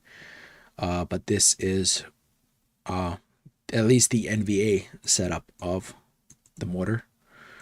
You have your 3 classes of the mortar crew. You have your observer. I forget the actual names of those classes, but you have your observer, you have your gunner, and you have your support. Support is the one that drops the supplies for it. The gunner is the one that builds it. And like we mentioned before, you can see the explosions happening on the map, so you can be... Number 1 is the first slot on the gun is your aimer. That's the person who moves the gun around. That is also the person that I believe should be on the map itself. So that's the person who views the map as they're shooting. The second person is that reloader seat. And that is a person that not only reloads, but that is the person who actually shoots. So the aimer doesn't shoot, only moves it. The reloader is the one that shoots it. So it's slightly different from our artillery in the original game. Let's move on to the next thing. Let's talk about spawn points. Actually, no, let's talk about the MG first of all. What I've noticed is that after a few levels as an MG, what you're going to get is a placeable AA gun, at least on the NVA side. You can place an AA machine gun. Again, it's the green outline thing. It takes 25 supplies to build. This MG can take out boats. It can take down helis. It's a pretty cool thing. So you can have your own MG guy carry his own machine gun, set themselves up, set up a gun for somebody else in your squad to use, and you can now have 2 MGs basically shooting at the enemy. Pretty damn cool. Oh, I put that in the wrong thing. Doesn't matter. Let's see. Covered that. Let's talk about spawn points. Okay, so what we have is we have your OP. Nothing changed about that. Garrisons, nothing changed about that. And you have tunnels. What you need to know is, at least on the NVA side, I'll have to double check that as far as the US. You are limited, instead of 8 in the original, you are now limited to 5 garrisons in, at least on the NVA side. Because of tunnels, that might have changed the numbers a bit. 5 garrisons total for the team that you can put down at once, that you can have on the map at any one time. What you should definitely take note of as far as spawn points go and tunnels is that they make a lot more noise now. I believe the devs deliberately made that decision for them to make a lot of noise because of how difficult it is to actually see stuff in the jungle. So if you're looking for spawns, you're not actually physically looking for them, you are listening for them as you run around. That's your new method of finding garrisons. Let's see. Overall, the spawn points function the same way. Let's talk about the tunnels since we have that on. So this is, again, NVA only. But tunnels, number 1, you can only have 15 total tunnels on the map at any point in time. The tunnels, immediately I'll say this, the tunnels are not a physical thing that you travel through. It's not like a three-dimensional space that you're crawling around in. It is a fast travel network. You enter a tunnel, you click where you want to go, and you are transported there like you would in any other like RPG. You click, you get teleported to the tunnel exit, so to speak. The reason why I say fast travel network is that they work as a network. So each individual tunnel is its own thing, but it needs to be connected to another tunnel by a line for it to be considered part of that network. This network must or can only contain 5 nodes, and there's a reason why I say nodes. So that's 5 different things that it can be connected to. The tunnels, in order to build these, they do not need supplies. They can be made by any squad leader role. So that's your squad leader, that's your commander, that's your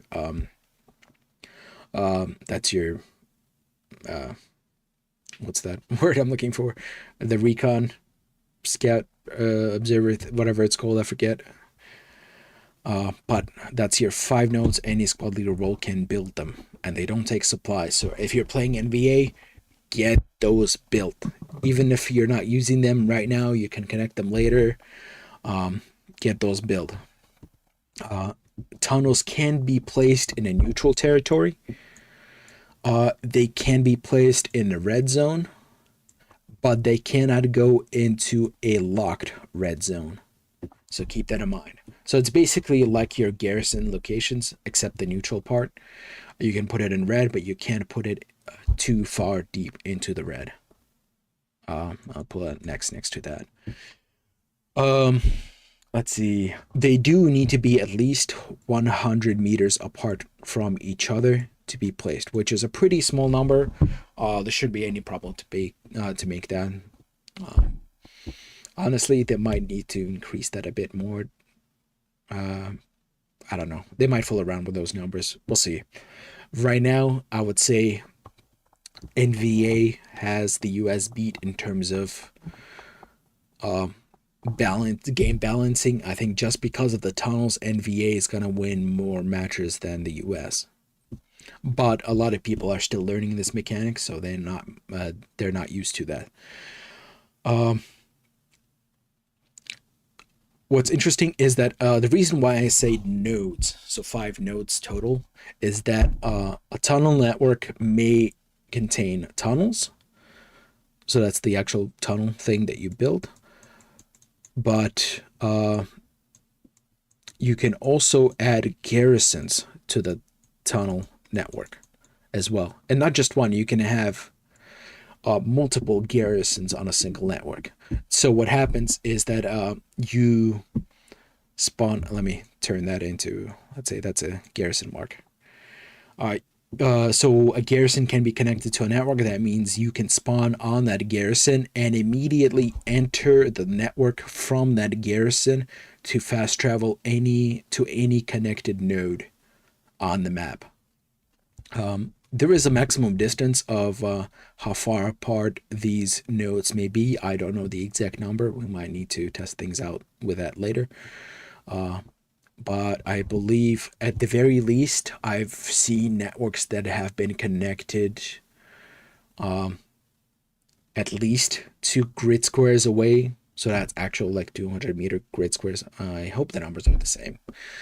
But 2 grid squares away, that's a pretty long ass distance. But they can't go too far, so I think 3 might be too much. We'll see. We'll have to fool around with those numbers specifically later on. But these are OP. So you can have, because you can have a total of 15 tunnel networks, you can have 3 networks of 5 nodes, or you might have 3 nodes, 5 networks of 3 nodes, etc. It's up to you to decide how you want to lay things out. Um, the way I noticed it as I was playing is that a good way to combo these networks is to, for example, have a. So this is the end of a network, and that end of that network is a tunnel. But the next network starts off with a garrison, or let me make that way. There we go. So a garrison that's placed next to a tunnel, and it's connected further on with more tunnels, etc. So what you do is you exit the first network right next to the garrison and immediately hop in to the next network to travel all over the map. And what you should do if you're playing NVA is drop a network tunnel right at HQ. As soon as you spawn it, and as soon as that match starts, get a tunnel going so that because of that short spawn timer on HQ garrisons, you can spawn immediately, enter the tunnel, and go really deep right away. You don't have to wait for 30 or 50-second spawn timers on garrisons that are further deeper into that territory. So because of this tunnel system, this tunnel mechanic is absolute OP right now in the game. What are your thoughts on the tunnels, Daily? Yeah, once again, I think you hit it on the head. I think the Vietnamese definitely have the advantage when it comes to getting around the map. But at the same time, I think I think it will be balanced out as time goes on. Um, but getting those tunnels up and getting them up quick and in the right place can easily be the one thing that makes the difference between winning and losing a match. Uh, the helicopters, while they are fast and you can get to anywhere on the map without having to build that infrastructure, is sort of uh, their their advantage. With the Vietnamese, once the infrastructure is built, your ability to travel 2, 3 squares at a time is just absolutely incredible. It really does bring a dynamic to the game that we have not seen before. But again, it's like we said, you've got to get them built. You've got to get them built soon, even if it doesn't seem like you're going to use them right away. Uh, can't overstate how important those tunnels are going to be. Exactly, yeah. And it is like somewhat balanced out in a way that you don't need to look as much. Tunnels, even though tunnels specifically aren't spawns, they are considered it in terms of noise level. So you do hear those tunnel pings going off if you're close to them, or not even if you're close to them, if you're close enough to them. And that is, I think, what, like 30, 50 meters. That's a pretty insane distance to hear uh, a spawn from in this game. So I have seen plenty of tunnels that I put down go down immediately, like 10, 15 seconds after I put them down, just because of how easy it is to hear them. But because they don't cost anything to build, you can just plop them down. They do have a long timer. I believe it's like 2 minutes or something like that before you can plop down another tunnel. Uh, the devs are probably gonna work more on that balancing to make sure that US doesn't fall too far behind. But at the moment, right now in the beta, the NVA has an absolute advantage, especially with how paper-esque the helis are at the moment in the game. All right, let's talk about more stuff. I believe that's yeah, more buildables. So that is the engineer. The engineer is still the king of putting things down. Number one is nodes. Nodes are still the same. You still got your manpower, you still got your munitions, your fuel. That hasn't changed. They are still 50 supplies each to build. But at the moment, compared to the original game, there is no excuse, none whatsoever, to get them built. And that is because at every single HQ, there is already by default, as soon as the match starts, there's already 150 supplies at every single one of these HQs. So right away, before even before you go, immediately hop into that engineer, get those nodes built right away. Supplies are already there. You don't have to wait for anybody at all. You don't have to wait for the commander to drop supplies. You don't need to go into the supply truck.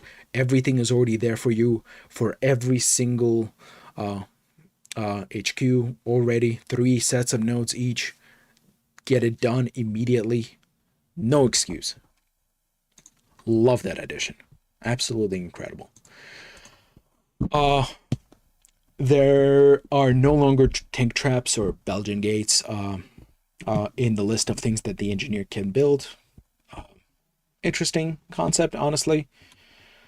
It kind of makes sense in a way too, because like it's actual like physical metal things they have to lug around. It makes no sense for somebody to carry that around, while if you're building barricades or bunkers and whatnot, a lot of them are made with sandbags or wood or materials that are already there next to you. It makes more sense thematically to get rid of that. Overall, I mean, even in actual games, in the original games, I haven't really seen them used as often, except the Belgian gates being used as ladders to get up on rooftops. So, decent decision to get them out. Barricades. So we got your level 1, you got your level 2, and you got your level 3. That hasn't changed. Let me change that as barricades, and let me change that to bunkers so you can see the numbers. Let me change the color of that. You can see bluish, dark blue. That's fine. So as far as barricade numbers goes, level 1, 25 supplies. I don't remember what the numbers are like in the original game, so I can't compare them. 50 for level 2, 75 for level 3. The bunker is 75 for level 1, 125 for level 2, and 150 for level 3. I believe those are the right numbers. It's a phone call. I can't answer that now. That's fine. As far as the barricades go, the US barricade model definitely needs some work. Same thing for the NVA, just a little bit of work, but the US barricade model definitely needs work. If you actually build it up to level 3, it is so ridiculously thick. So this is like the side view of it. Instead of it being like that way, it is more like that thick. It's insane. And not only that, but if you're standing in front of the barricade, so this is the front, you can just walk. You don't have to jump over the barricade. You can just walk over the barricade, which is ridiculously dumb. They definitely need to change that model. They need to stop that movement. I don't know how much gameplay-wise it's going to be affecting, but I just really dislike that. As far as the NVA model, it is pretty damn thin. But what it does have at level 3 is spikes in the front, which is pretty damn cool. It gives you the whole zombie survival kind of scenario. It's got a little bit of barbed wire here. Neither the barbed wire or the spikes deal any damage, which I believe is a bad idea. I believe at least the spikes, I think, should deal some damage. The NVA model looks kind of like that. They are much shorter, both the US and the NVA model. Let me write that down there. Both the US and the NVA model are shorter, so you do need to be crouched down if you're behind them. But if you're crouched over here on the sides, you can do a pretty neat crossfire. Especially if you have a second guy. Instead of being right in the middle, if you just crossfire instead, you're pretty safe. You got a nice tight angle on your shots, and if you got a second guy with you, it's pretty damn awesome to use. The US side, absolute horrible shit. That thickness, that walking is just dumb. Let's talk about the bunker. The bunker, you will be happy to note, especially people that are running Bob the Builder. I bet they will be back for Vietnam. Uh, all of those people will be happy to note that the bunker is much more forgivable when you try to build it. You can be inside of it, you can be on top of it, you can be right on the rails, whatever you want. There's still some spots where you block it out, but overall, it's far more forgivable to actually build. If you are on top of it, keep in mind that once level 3 is built, once you get that roof for level 3, you can get stuck in that roof. I did manage to get myself out of it by going prone, but you still may want to avoid being on top of the bunker as you build it. Sides, inside, completely fine. No problem with that. As far as other buildables, barbed wire, there's no change. It takes 10. Oh, what am I doing? Am I using rectangles? It takes 10 supplies to build a single barbed wire. You still get 4 of them. You get 4 barricades, by the way, as well. 1 bunker, 4 barbed wire. You also get your repair station. That's 50 supplies to use that. You also get the ammo depot that you build. That's kind of like the repair station. It refills the ammunition of vehicles, so that's your tanks, and that also takes 50 supplies. So that's pretty neat. Addition, tankers might be happy to know that they no longer need to drive all the way back to HQ to get those built. Yeah, thoughts on that, Daily? Thank you. Again, well presented. I think you hit the nail on the head. Um, One thing that I will add on that you said is at times it can be difficult to get things built. You got to remember this is in the jungle. There are trees, and a lot of times those will stop your builds, or at least in my limited experience so far in the beta. Um, I know a couple of times I had trouble even putting down a mortar pit, just trying to find a place that was suitable for it. So try to plan ahead and look for open areas where you can put the things that your team needs most. Yeah, that's right. Um, let's see. What else can we talk about? Let's talk about classes. Yeah. All right. So one thing, commander. The commander gets his own OP. People playing commanders are gonna be happy about that. You are no longer forced to only use garrisons. You can have your own personal OP. Nobody else can use it. It's all yours. There's many like it, but that one is yours. Commander abilities are pretty similar. You got your strafe. The US one is especially neat, if you know what I mean. That's audio wise. You got your strafe, you got your bombing run, you got your precision, you got your strikes, I believe you still have. Yeah, you do have your strikes. You got your drops. You no longer have an ammo drop, unfortunately. I do love an ammo drop, but you no longer have that. You can still convert the ammo. You can convert munitions to fuel, etc. Go back and forth. You still have each one of those. That hasn't changed. You can still spawn vehicles, spawn tanks, you can spawn helis. By default, in the beta, we have only seen the passenger heli be spawned by default. You do need to use the commander abilities to spawn the supply heli. So keep that in mind. That's how I found out about it. I just saw it there and I'm like, oh, damn, might as well take it up and take a look at it.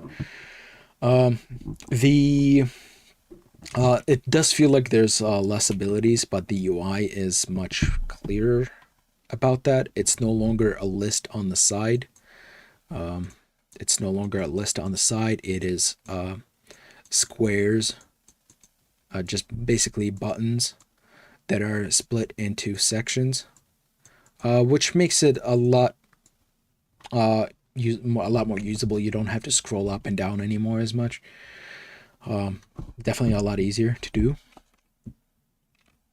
I have not noted the times So like the cooldowns or which ones are immediately usable and whatnot. I have not noted those down.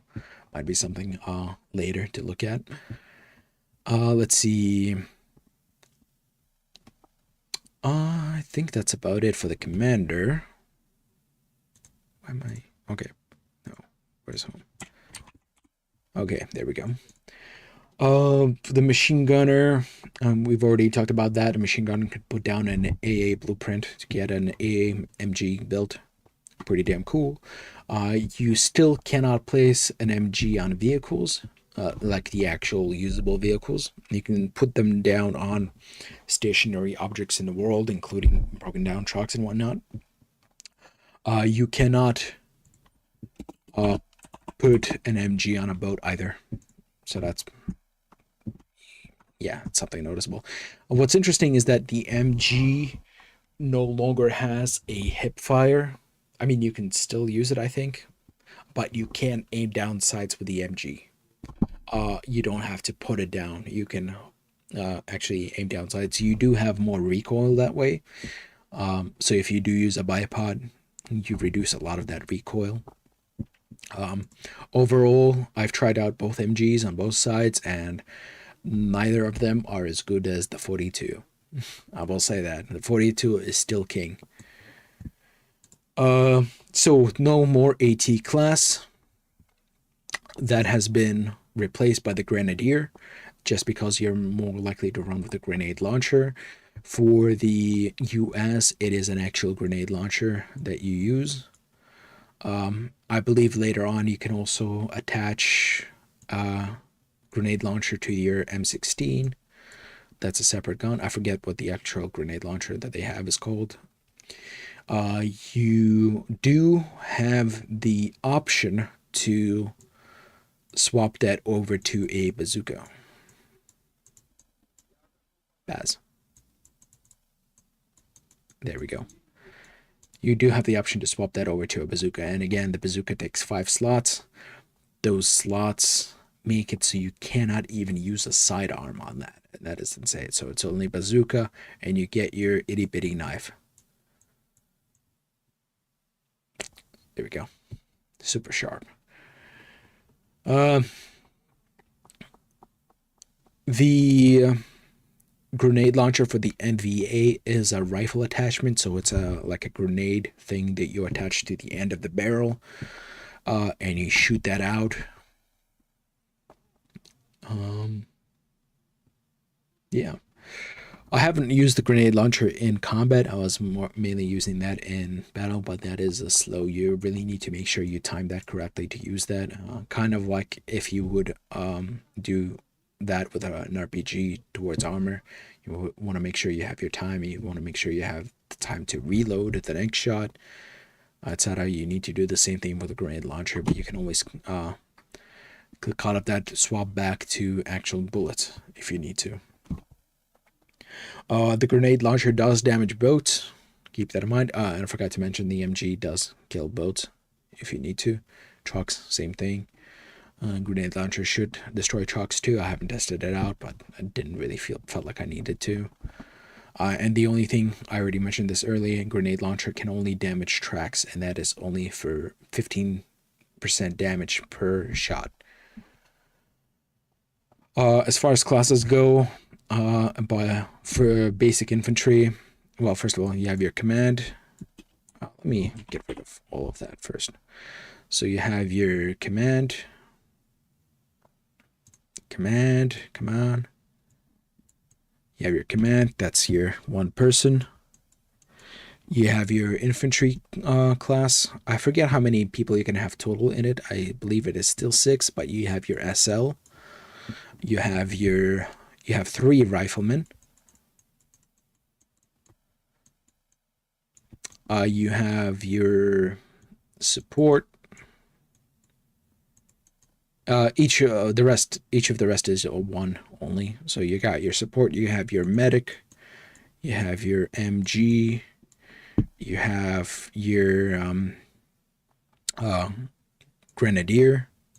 I'm just put GL, and you have an engineer.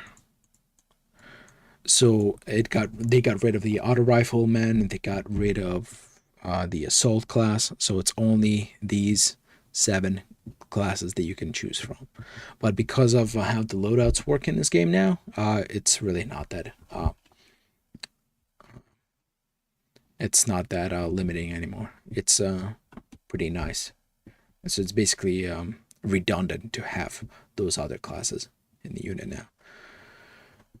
Oh, as far as other structures go, tank crew, same thing. You got your command, you got your tank crew times two. Nothing has changed there. Mortar crew, we already hit upon that. You have your main observer, I believe it's called, plus the support, plus the gunner. The gunner is the one who builds the mortar. And so that's your little hammer dude. And the support drops the supplies for that hammer to build. It only takes 25 to build the mortar. Let's see. Recon is the same. You got your officer. Forget what it is called now.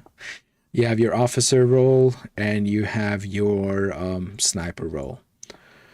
At the moment, you should note is that anything with a scope that includes the tank commander inside the tank zooming in, that's your binocs, that is your sniper with the scoped rifle. Those are currently not working as they should in a way that the way that the ADS camera speed setting work is that it changes your setting for the rifle itself, for the weapon that you're using, your primary weapon, so your iron sights.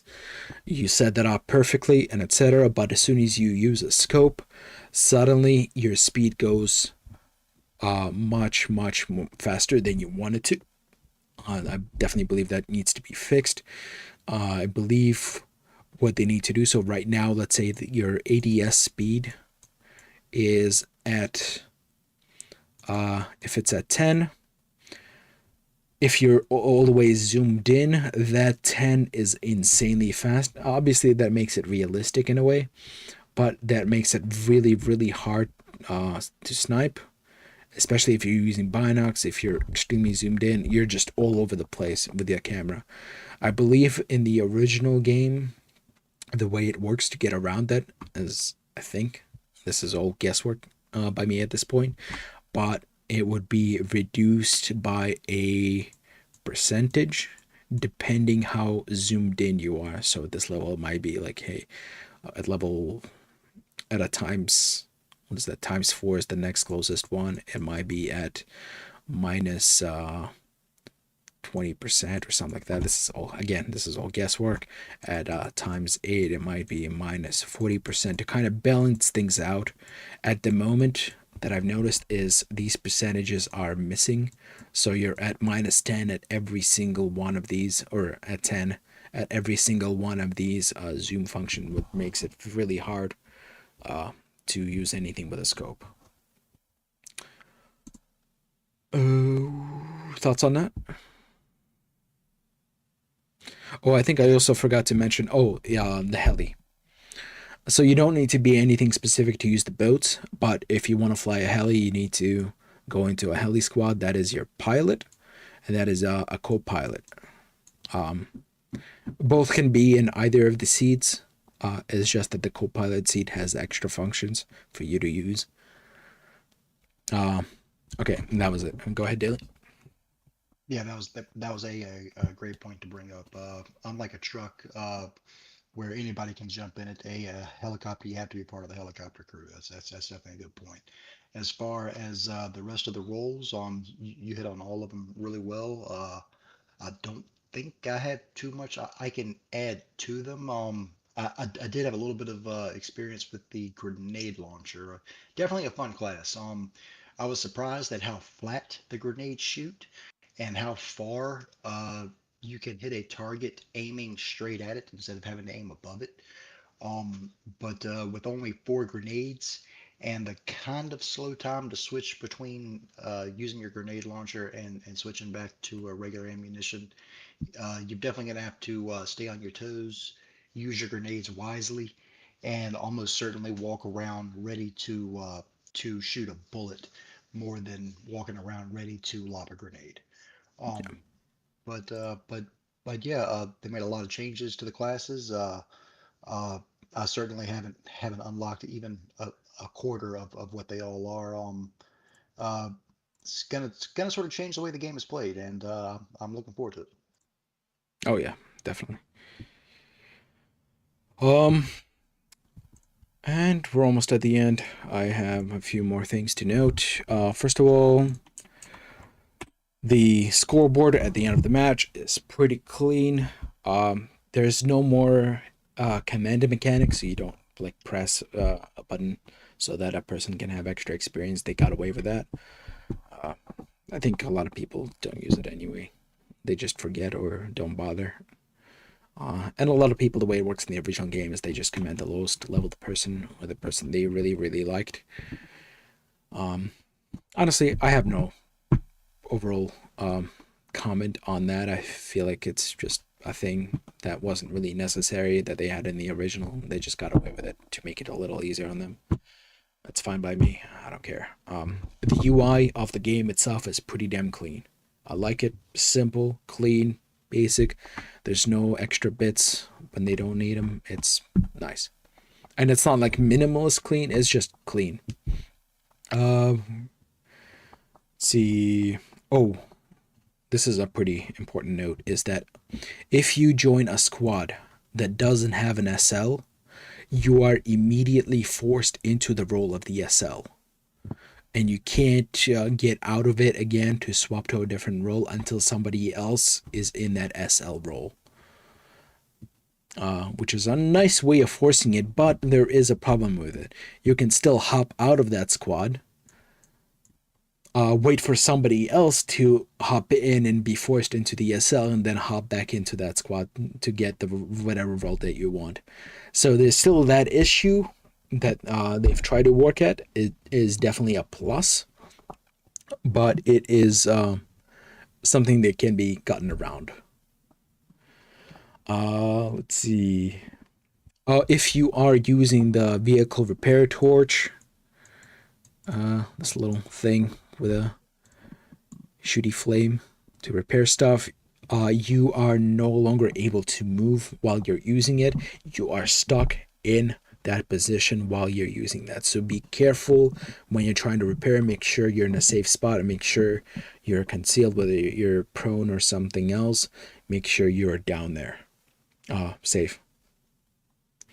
Uh, at the moment, also, if you are using a flare, I believe it is a bug because it's ridiculously annoying, especially the longer you are in the match. Is that the flare pings that you see, and the diamonds too? Those are still the same, but when you're using those abilities, they don't disappear, which is extremely, extremely annoying because it fills up the map really fast. I believe it is a bug. It's definitely going to be in my notes to the devs when the beta is over, when the survey is going to be filled out. So, yeah. Um, any comments on that, Daily?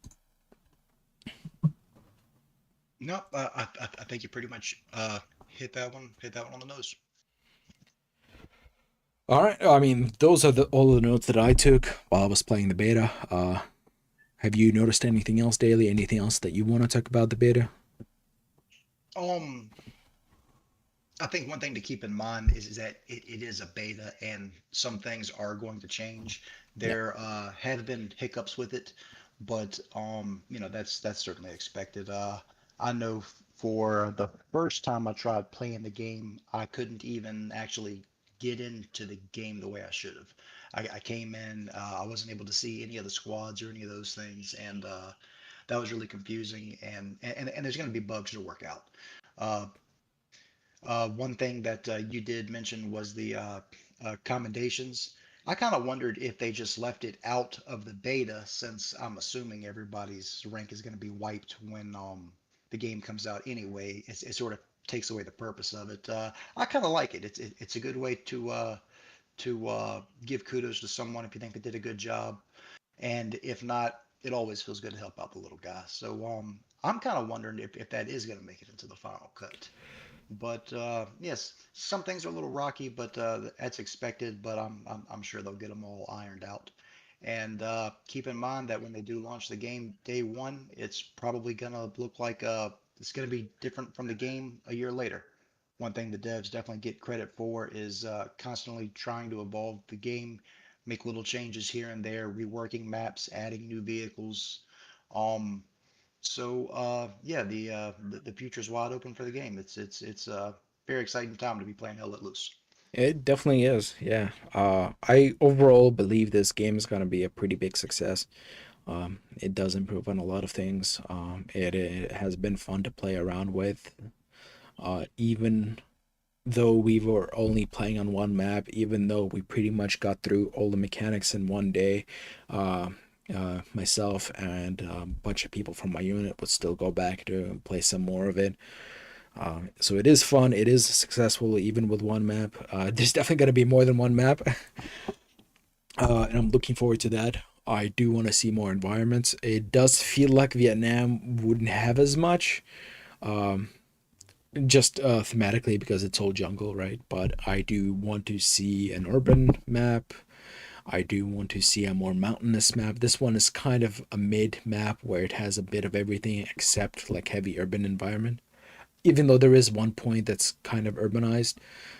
So overall, I think this map that we played on had a bit of everything. I do want to see more extreme versions of those bits.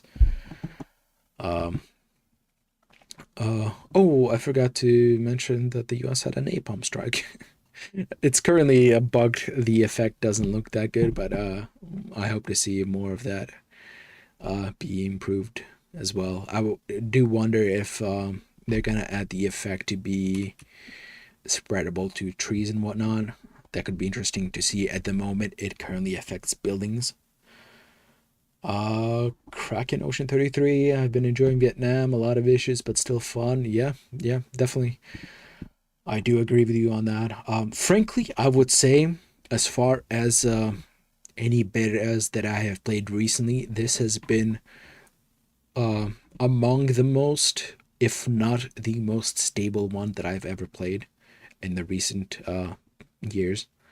So I'm really, really happy for the devs to see that the game is progressing really well. I'm happy to see that it is going to be pretty big hit, I think, especially for Hello Loose players. I hope to see more new players show up, especially, I mean, like, considering how many people replied to that message on their Discord and their beta sign up thing. It's at 37,000 right now. It's pretty insane. Those numbers on it are insane. If you take a look at the Steam database, the actual chart of the game, since it's released, it has been pretty stable. I mean, it hasn't been like Battlefield 3 numbers, Battlefield 3 release numbers, kind of amount of players, but it has been stable. Unlike Battlefield 6, if you take a look at the chart for Battlefield 6, it has been extremely high as soon as it released, but then it dived down pretty far. The total amount of players is still higher than Hell Let Loose, but the stability isn't there. Hell Let Loose, if anything, is stable, at least from the Steam charts that I've seen. Oh, yeah, I'm definitely looking forward to more from Vietnam. I'm looking forward to more updates from the original game. I do want to see more. I am very interested to see how my unit, who does one life scenarios, is gonna deal with the unbalanced, deliberately unbalanced nature of Vietnam. With the tunnels, especially, I do want to see how we'll handle that as a one life unit with our one life scrim scenarios.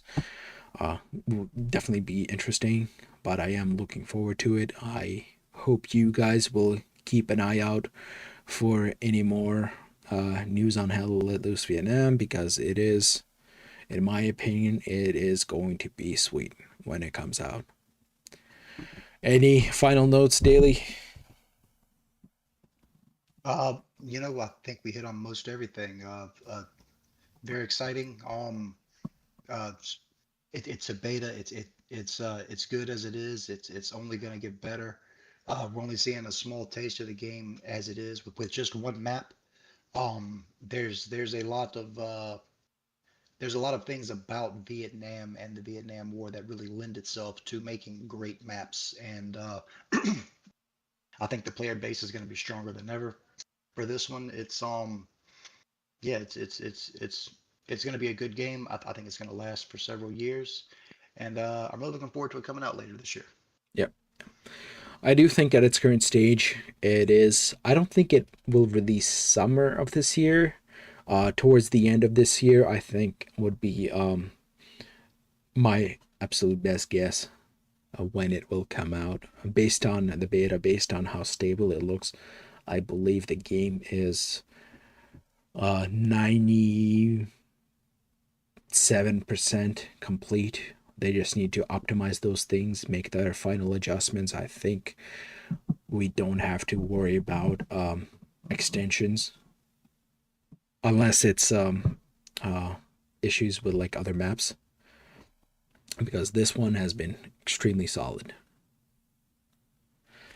It Uh, has been. yeah. Thank you for joining me daily. This has been a lot of fun. This has been a very deep dive. I could have gone deeper on some parts. I could have made more notes, but I don't think that's necessary. I think the general idea plus a lot of the cool stuff I've noted down, I've talked about, stuff that I haven't talked about, you covered. This has been a lot of fun having you here. And I hope you guys will join me sometime in the future. I hope to get a more stable schedule as far as my stream goes. But yeah, this has been a journey, and I'm looking forward to more. I hope you guys have a good one.